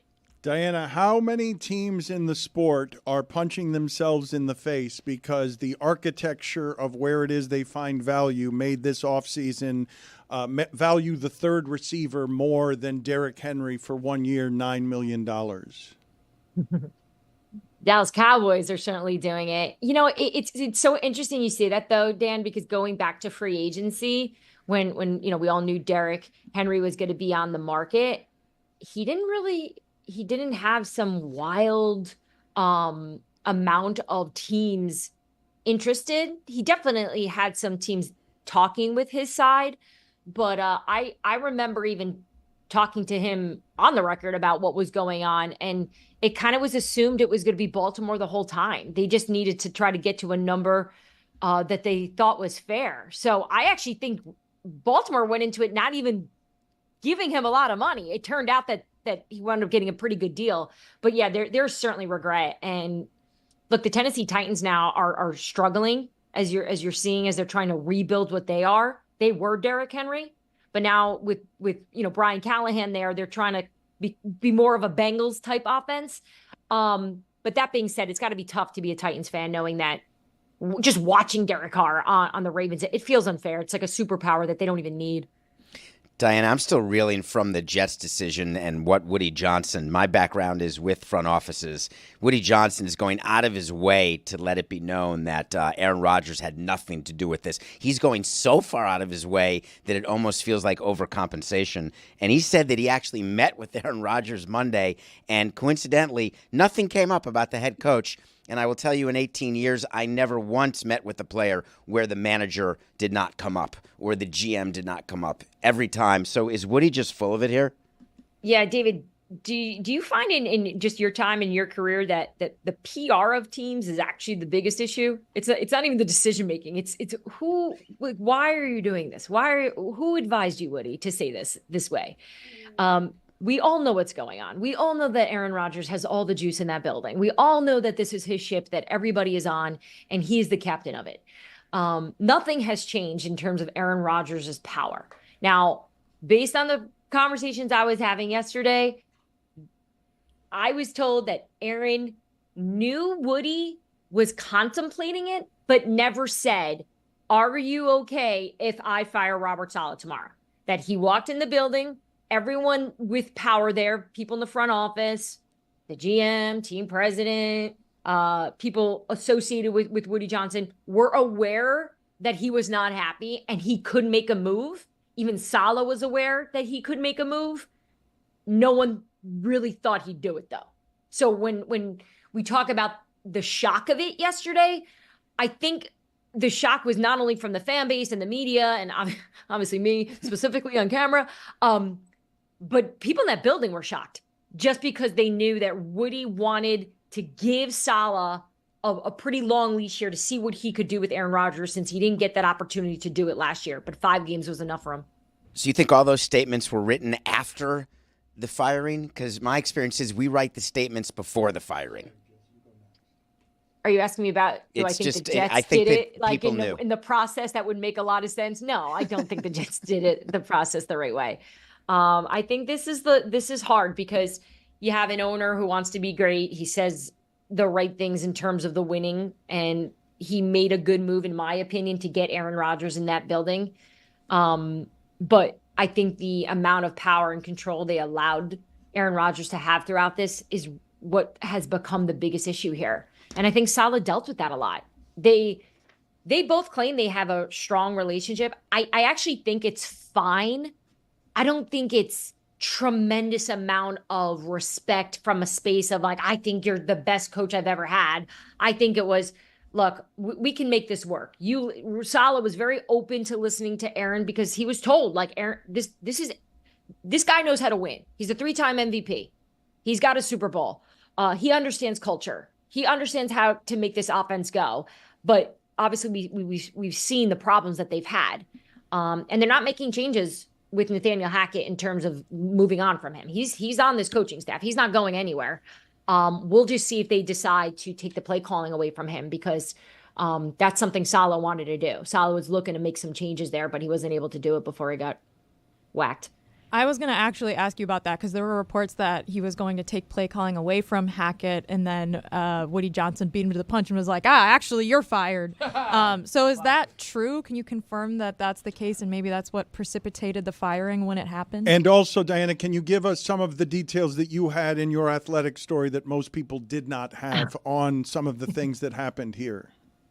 Jess, I'll hit you first. So Saleh had conversations with Joe Douglas and even with ownership about taking the play calling away from Nathaniel Hackett and promoting Todd Downing, who's the quarterback's coach.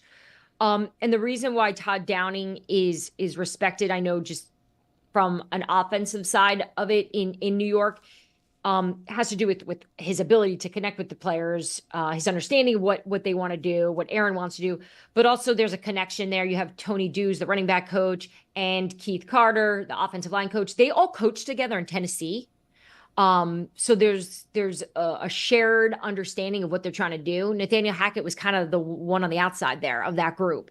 So look, they've been trying to make it work. It's not working. It's a little bit of Aaron. It's a little bit of this offense. Robert is out. So, I think that's been the big question of if the offense is the problem, why did you go with Saleh when he's got a top 5 defense, top 5 special teams unit? But as we all know, the head coach is responsible for that side of the ball as well. You're not just doing the defense. And he, despite a last minute attempt here to make a change, he didn't do enough. He was spending a lot more time in the quarterback rooms. He was doing a lot. So yesterday, I think there's a lot of gossip about how he was escorted out of the building by police officers. Like, you know how it goes. The story breaks and all these wild fans weigh in, and it appears that they have blue check marks that make them journalists. But he was escorted out of the building by the head of team security, who's really just a friend of Robert Saleh. He's been there 20 years. Everyone's really friendly with this guy. He's not big and scary. He actually looks like he could be a character in The Sopranos if you Google Jets team security. So I think that was just part of the process. I don't think anyone there felt that this was Robert Saleh did something really bad behind the scenes and he needed to be escorted out. I think it's just kind of the procedural thing. It is, but it's excessive. It is procedural, but it's silly. He can't go back and get his family photos. Like he can't go back and get personal items from his desk. He can't use the bathroom. It is procedural. Everybody does this, but it's silly. It is. It's always probably coming from the lawyers in the building, right? It's someone, we got to be careful. What if he takes the computer? All those Jets secrets that everyone in the league wants because the Jets have been so successful over the years.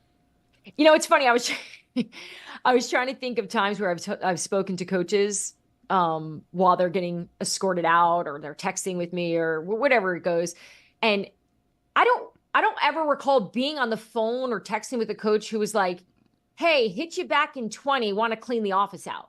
Most are trying to get out of there anyway. Most are like, yeah, I'm good. Like whatever. Someone will pack me up, my assistant.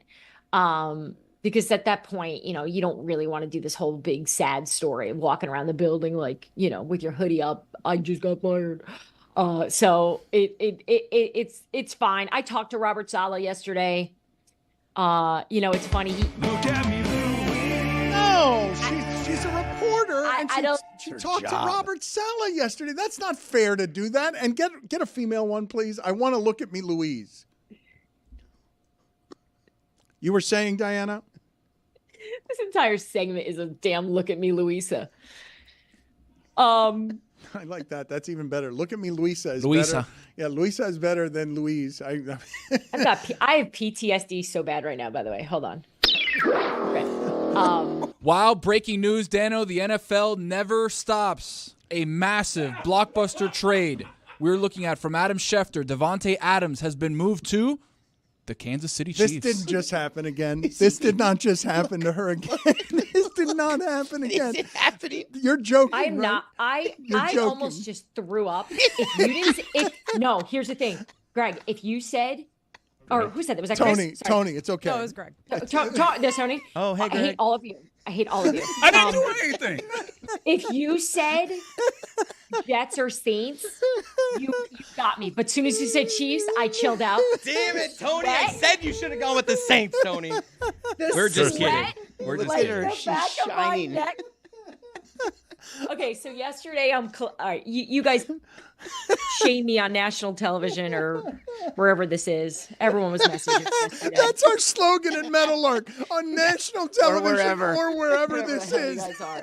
People messaging me. Oh man, what a bad look! You got smoked on national TV. All this. No. So I'm spending my whole day, and when you get beat on a story, you think you can make up for it by going hard on the reporting. I'm like, I'm gonna find I'm gonna find out what was in the vending machine in the lobby of the Jets facility. That's how deep I'm gonna go on this thing because I need to. And do you have the Mophie with you, Diana? Always? Do you Mophie? have the thing on the back of your phone? Oh yeah. So that's permanent? I'm kind of notorious for this. I kind of roll with like 2% battery all the time, so I need this because otherwise. What a life. Yeah, she can't You lose run. the She juice. can't run out of juice there. Please continue. Oh no. So David, real quick, since you seem like to be the only person who's empathetic to and sympathetic to what I'm going through right now, that joke, I'm still coming off a little bit of the rush of that joke just now. Yeah. So yesterday, I'm collecting all this stuff, and we're doing a really good job putting a piece together. And we got all sides of the story, get all the good sources on it. And my son is in underwear for the first time because he's out of diapers. And yesterday was day one.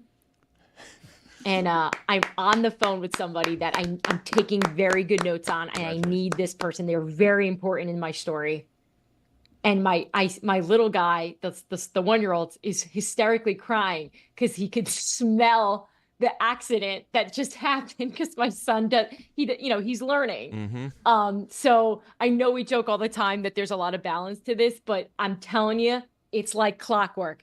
If something big is happening in the NFL space, my children are going to poop. That's just how it goes. And it was part of the whole day. And I had to laugh about it. Put it on the poll, please, Juju, at Le Batard Show. Is it a historic moment when your child has gone for the first day from diapers to underwear? And how bad do you have to want it to let your kid be soiled so you can find out what's in the vending Diana's machine? got to do her You job. gotta want it. She's got, look, it is the crazy life of an insider. She needs her information, and sometimes the children have to sit in their own poop. Every time your kids poop, do you check your phone like reflexively, see if you missed anything? At this point, I may have to. Maybe at some point this show will throw some funds in together and get me a nanny.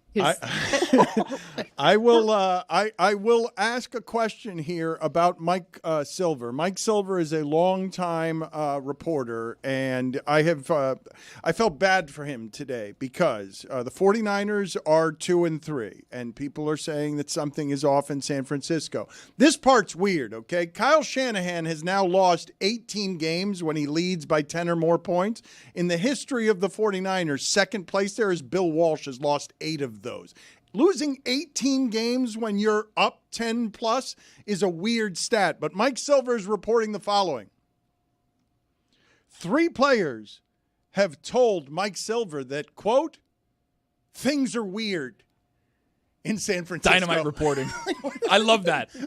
You get it. If you understand it, you get it. He's 3 people, not 1, not 2. What does 3 that people. mean? Things are weird, for Dan. a while. So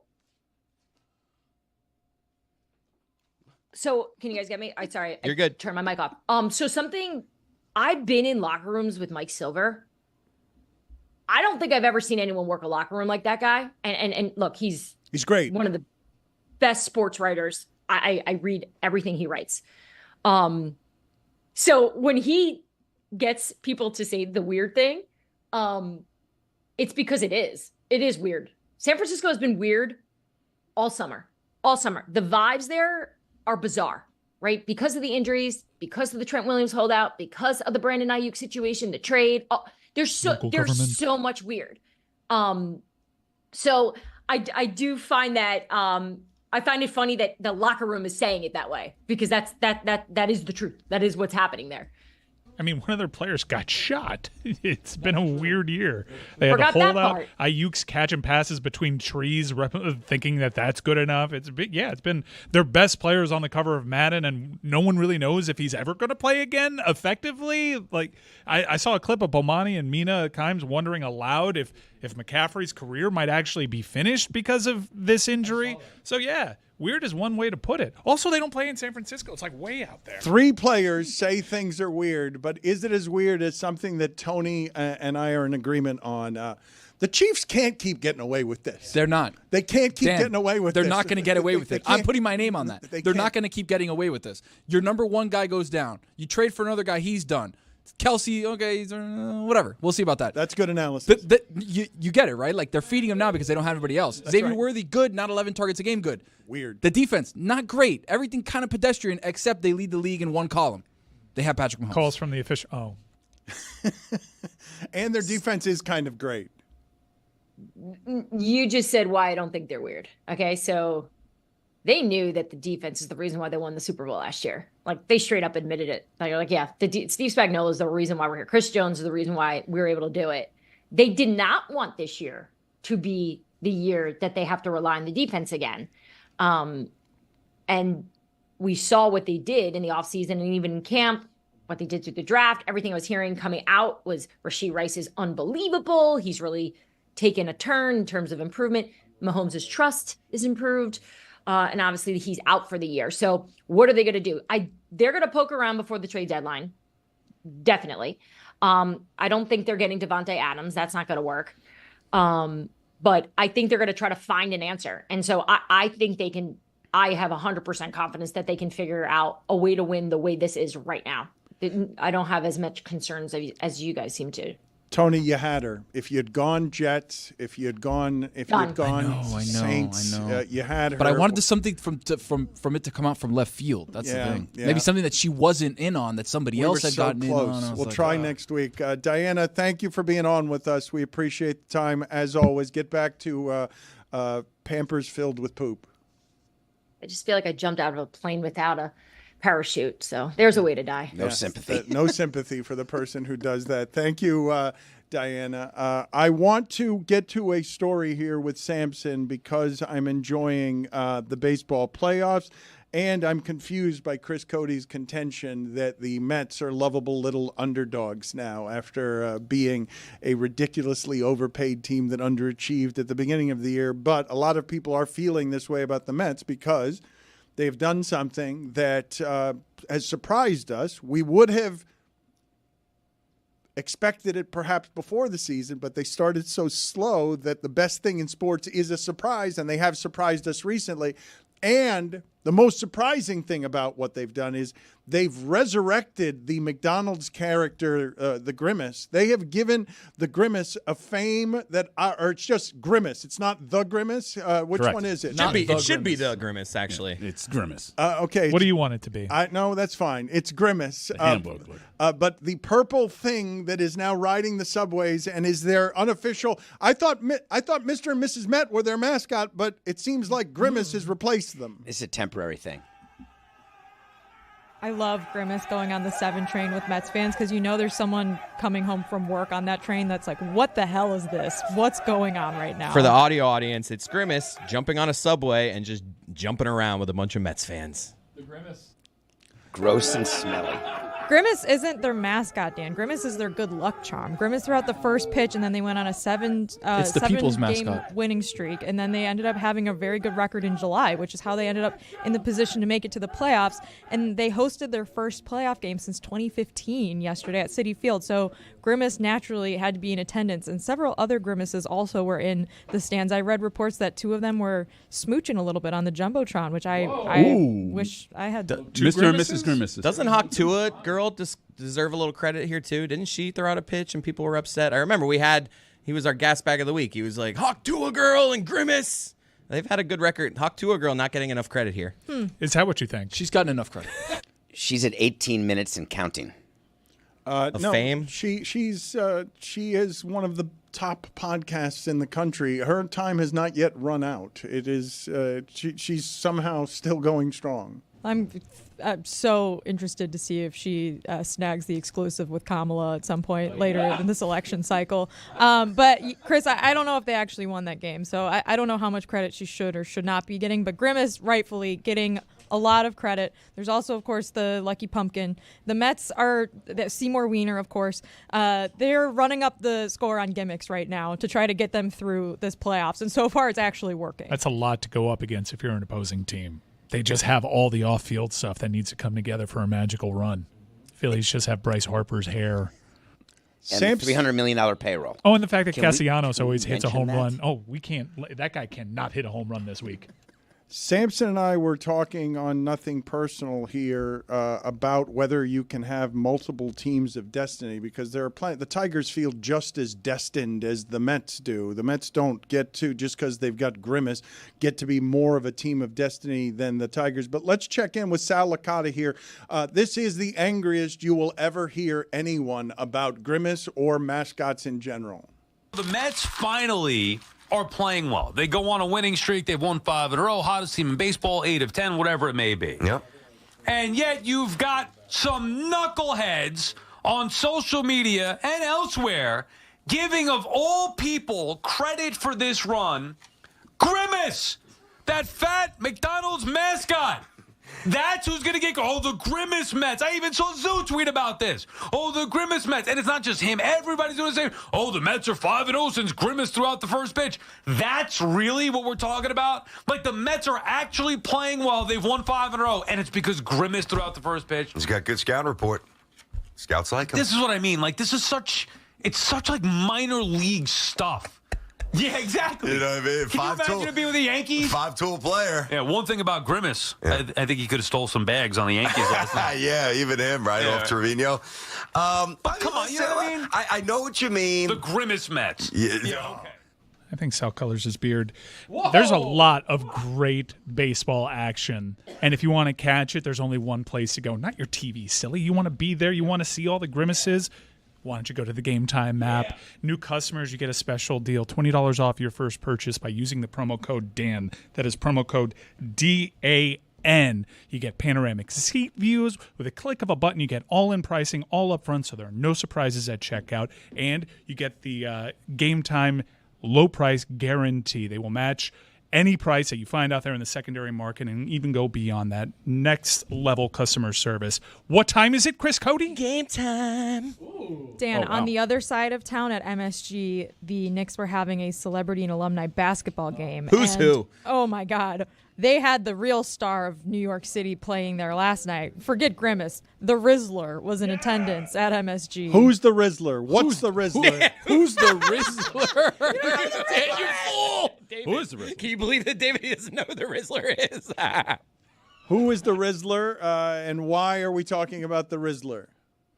The Rizzler is a kid that does this with his face. For the audio audience, he like scrunches up his face and he grabs his chin. He's got a ton of Riz, Dan, which is why they call him the Rizzler, because he has so much Rizzler. Riz Roy knows that the Riz is coming out of him everywhere.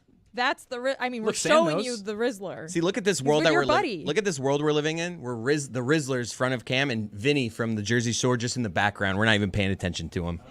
Or our friend Sam Morrell. He is in the middle of the photo as well. Why? So the Rizzler is You got famous to meet the Rizzler? for being a heavy kid who. Whoa, not heavy. He's a tank. He's huge on TikTok. Yeah, that's the only huge he is. And he hangs out with Big Justice and AJ, and they were also there. And Big Justice had a huge bucket. So we're not allowed to use the descriptive word big. How would you describe the heavy. Rizzler? If the justice is big, then you say Big Justice. And he is big because he's Big Justice. And he's also a child. Heavy is what I said. Right. The Rizzler. So Yeah. I Have you just seen him also work the Pats? I want to clarify the Rizzler is not the same as Baby Gronk, who did Riz up Livy. So those are separate. Thank you for the things. clarification. I was wrong then. That's where my head was. Put Baby it on Gronk? the poll at Le Batard Show. Does Sal color his beard? David Sampson is a little bit livid. I was going to get to the feud part between Baby Gronk and the Rizzler and Big Justice. There's a bit of a three-way triangle feud there because Baby Gronk says he's the best at football, but we all know it's the Rizzler, the way that he can command the pads. Yeah, but we'll get to that later. I mean, have you seen the bat speed from Big Justice? He's got a good swing. I mean, Jesus. Got a good swing. Feel like I call him Big. David Sampson is livid. I'm going to share something I don't think that he wishes for me to share with you. He came back in after being sent to the penalty box, and he was legitimately agitated with me and said very firmly, don't do that again to me. And it's not because he's being sent to the penalty box. I think it's because he doesn't want to be around the germs of children who are just out there nonstop eating sugar and doing. There's a dog out there that he's afraid of. Willow he doesn't want to be around. And they're hanging in that penalty box room. My daughter, I think, is in there coloring right now. No, she's the one. Is she the one wearing red, running back and forth? Yep. As though you're feeding her sugar out of the pixie stick? Yep.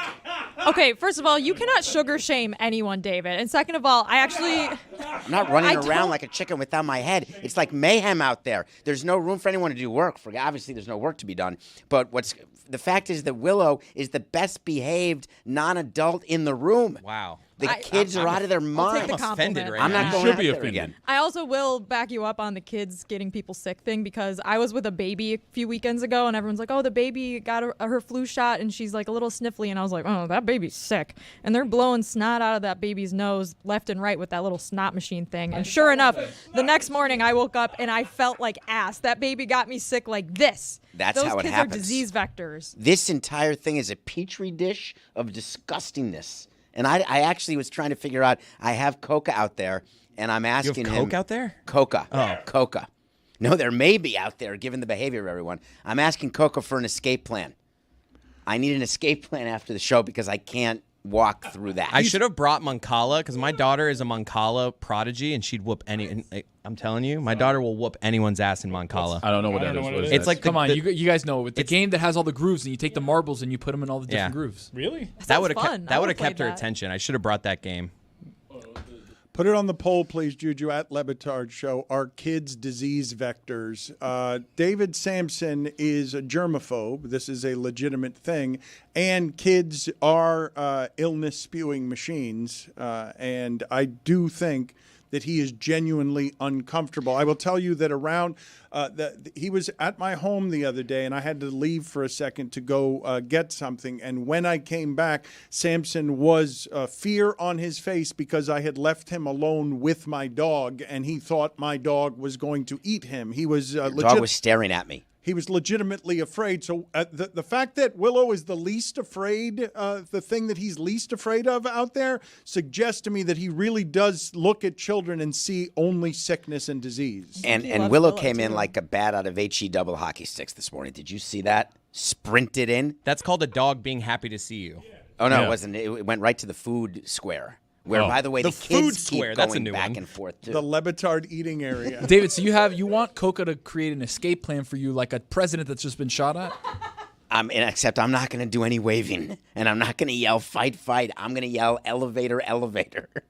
Can we talk about when those snot thingies became a thing? Like, when did we mechanize the little snot suckers I that just got kids one. use? We had a baby shower for my soon-to-be daughter, and I got like 1,000 different things, and one of them's like a little turkey baster that you take the snot out of, and I was like, what am I supposed to do with this? And it's like, oh, you put the water, and it goes that way, and it takes that, and I was like, oh, cool. I'm not going to do They're that. so gross. That is so disgusting.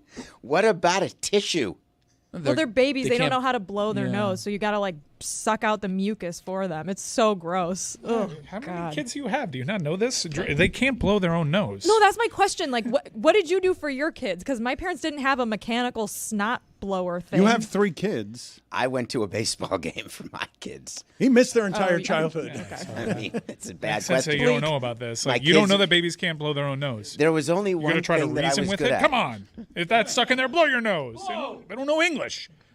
Mike Ryan, I'm surprised by your amount of patience here. And incidentally, I should have said this earlier today. Happy birthday to him.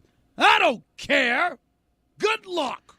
Happy birthday to Mike Ryan. And as a gift here, because we haven't gotten to it yet, I wanted to allow you some time to talk about the University of Miami. We have a new song to play about the University of Miami football team. I was sort of disappointed, Mike, because I gave the stat earlier this week and everybody just sort of yawned in my face when I said that Cam Ward in the fourth quarter had 277 yards, more than any player in 7 years in the sport. And I pointed out that Iowa didn't have that many yards in its game against Ohio State in all 4 quarters, that Michigan State didn't have that many in its game against Oregon in all 4 quarters. UCLA didn't have that many. Has Florida State had a game with the kind of offensive output that Cam Ward had in just that 4th quarter? FSU These are all bad teams, though. FSU didn't have one against Clemson. Michigan had 10 more yards in the entire game than Cam Ward had in the 4th quarter. Missouri, Air Force, both Rutgers and Nebraska, Stanford,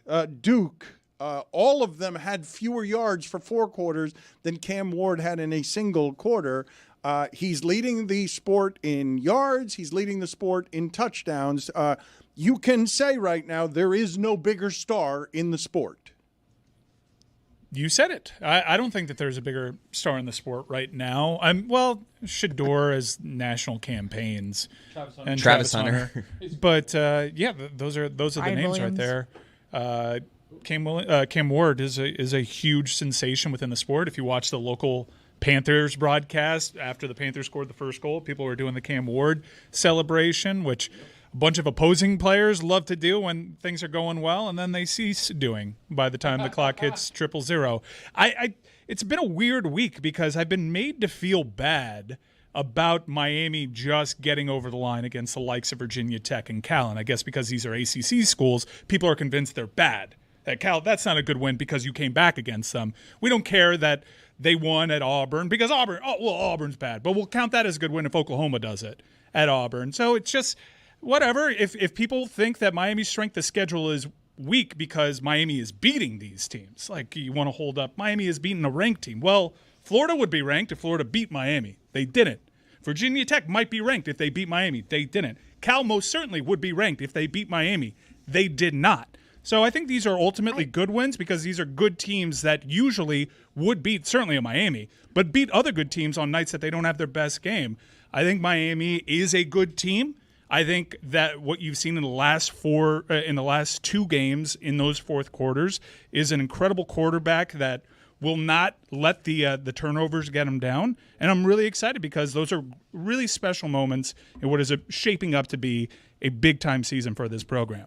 Miami is very good, and it's good that they're winning all of these games against other teams, but I have to disagree. I don't think Cal would be ranked if they beat Miami. They were not receiving votes. They lost to Florida State earlier this season. Well, that's what game day does historically, Jess. Florida They usually go to places Virginia where it's Tech not lost a to tough Vanderbilt opponent. in week 1. I don't think they would be ranked. Vanderbilt just beat somebody, didn't it? It's just funny that Miami gets all this crap for barely beating the likes of Cal, but Alabama can lose to Vanderbilt, and the shine doesn't wear off of them all that much. I don't know. I think that people are genuinely questioning Alabama in their secondary. Well, after Alabama losing and to Tennessee Vanderbilt. went on the road in their own conference, weren't able to beat unranked teams. Miami did that, and people hold it against Miami. There was a guy that ranked Miami 16 overall. A guy that also, coincidentally, posted pics golfing all day during College Football Saturday. But he absolutely went to bed. AP poll voters, sometimes they make questionable decisions. I will not argue with that. Mike. But Cal currently in F+ is like 60th right now. Cal in also college had the football. number 1 defense in the nation. If you When? look, they had the number 1 defense in the nation headed into that game against Cal? Miami. Yeah, Cal. On number 1 in what? Number 1 in defense. Look at this. Look at the stats. And it's just because Where are Miami you put up. seeing They that? had 10 points. They held Miami to 10 points. Their defense. They have one of the best linebackers in the nation. He was playing like a man possessed. What I'm saying is people think these teams are bad now, and you're doing some of the same stuff because Miami ended up getting the win. I 100% guarantee you Cal is absolutely ranked after that showing on game day. And if they dominate Miami wire to wire like it looked like it would be, they would 100% be ranked. Mike, remember, back to work. Back to work. Yeah. Off week, though. Bye week. I think I get your frustration with the narrative around Miami. There are 2 ACC games in a row where it came down to the wire for them, but they won those. Like, very good teams do have to win close games. Georgia had a close one against Kentucky earlier this season that they ended up winning. And people will hold that against them until they win against a team like Tennessee later this season or Texas or someone else. And the thing I think people are saying about Miami is that if you look down the road at their schedule, not a lot of ranked teams on it, and it's possible that the only good team they play for the rest of the season will be Clemson, potentially in an ACC championship game.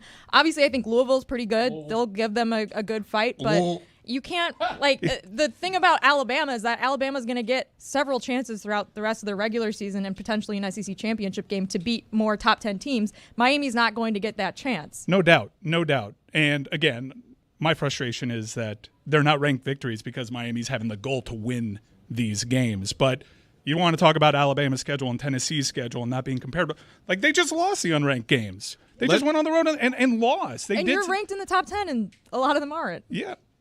We are going to play a song in a moment. This is from Tim Reynolds, and it's one of the reasons that Miami is being doubted. In their last 2 games, they've allowed 72 points. They have only led for 15 of the 120 minutes. They were down 10 in one fourth quarter and down 20 in another fourth quarter, and they're 2-0 in those games. But I will say again of Cam Ward, the best single-season passing season in the University of Miami's history is Bernie Kosar with 3,642 yards, 15 touchdowns, and 16 interceptions. Cam Ward's on pace to have 1,000 more yards than that and 15 more touchdowns than that. No quarterback has thrown for more than 30 touchdown passes in a season. He's on pace for 40 touchdowns in a season. He's going to obliterate the school record book. He has a shot. We did a show that you were away for, but he actually has a shot at being the NCAA's all-time leading passer when you combine FCS and FBS, depending on how this season goes.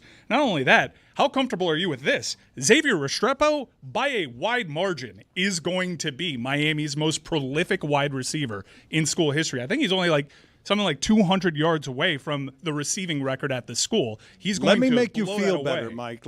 On your birthday, here's a song. Here's the best birthday song that we can possibly give you. I have to set this one up, though. Mendoza, local kid, went to Columbus, was a starting quarterback for Cal, got absolutely rocked. Brock Osweiler felt really strongly that it was targeting. A lot of people felt some sort of way about it. Close call. But when he went to the sidelines, he was checked up on, and they decided to clear him to return to the game. I am told that this is a song through the perspective of that training staff on that sideline, if one of the members of the training staff just so happened to also be a Miami Hurricanes fan.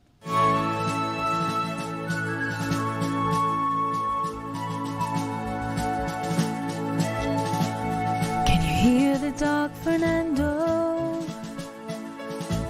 Can you remember not too long ago you nearly led about 26? Can you follow the light, Fernando? You were humming right along, we couldn't stop this jading on. I could tell annoying calls for a crystal moss job were coming from afar. But they're closer now, Fernando. Every second of this replay seems to last eternally. We were so afraid, Fernando.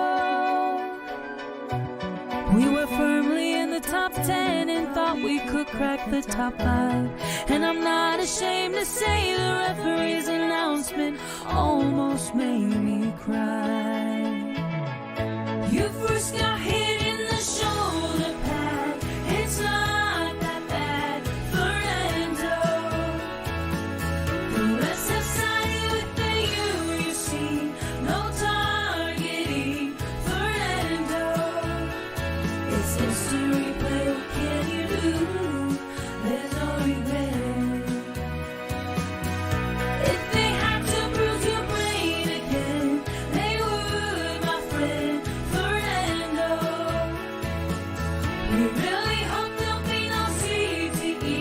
Love Miami, Fernando. God bless him, his family. Best burrito I've ever had.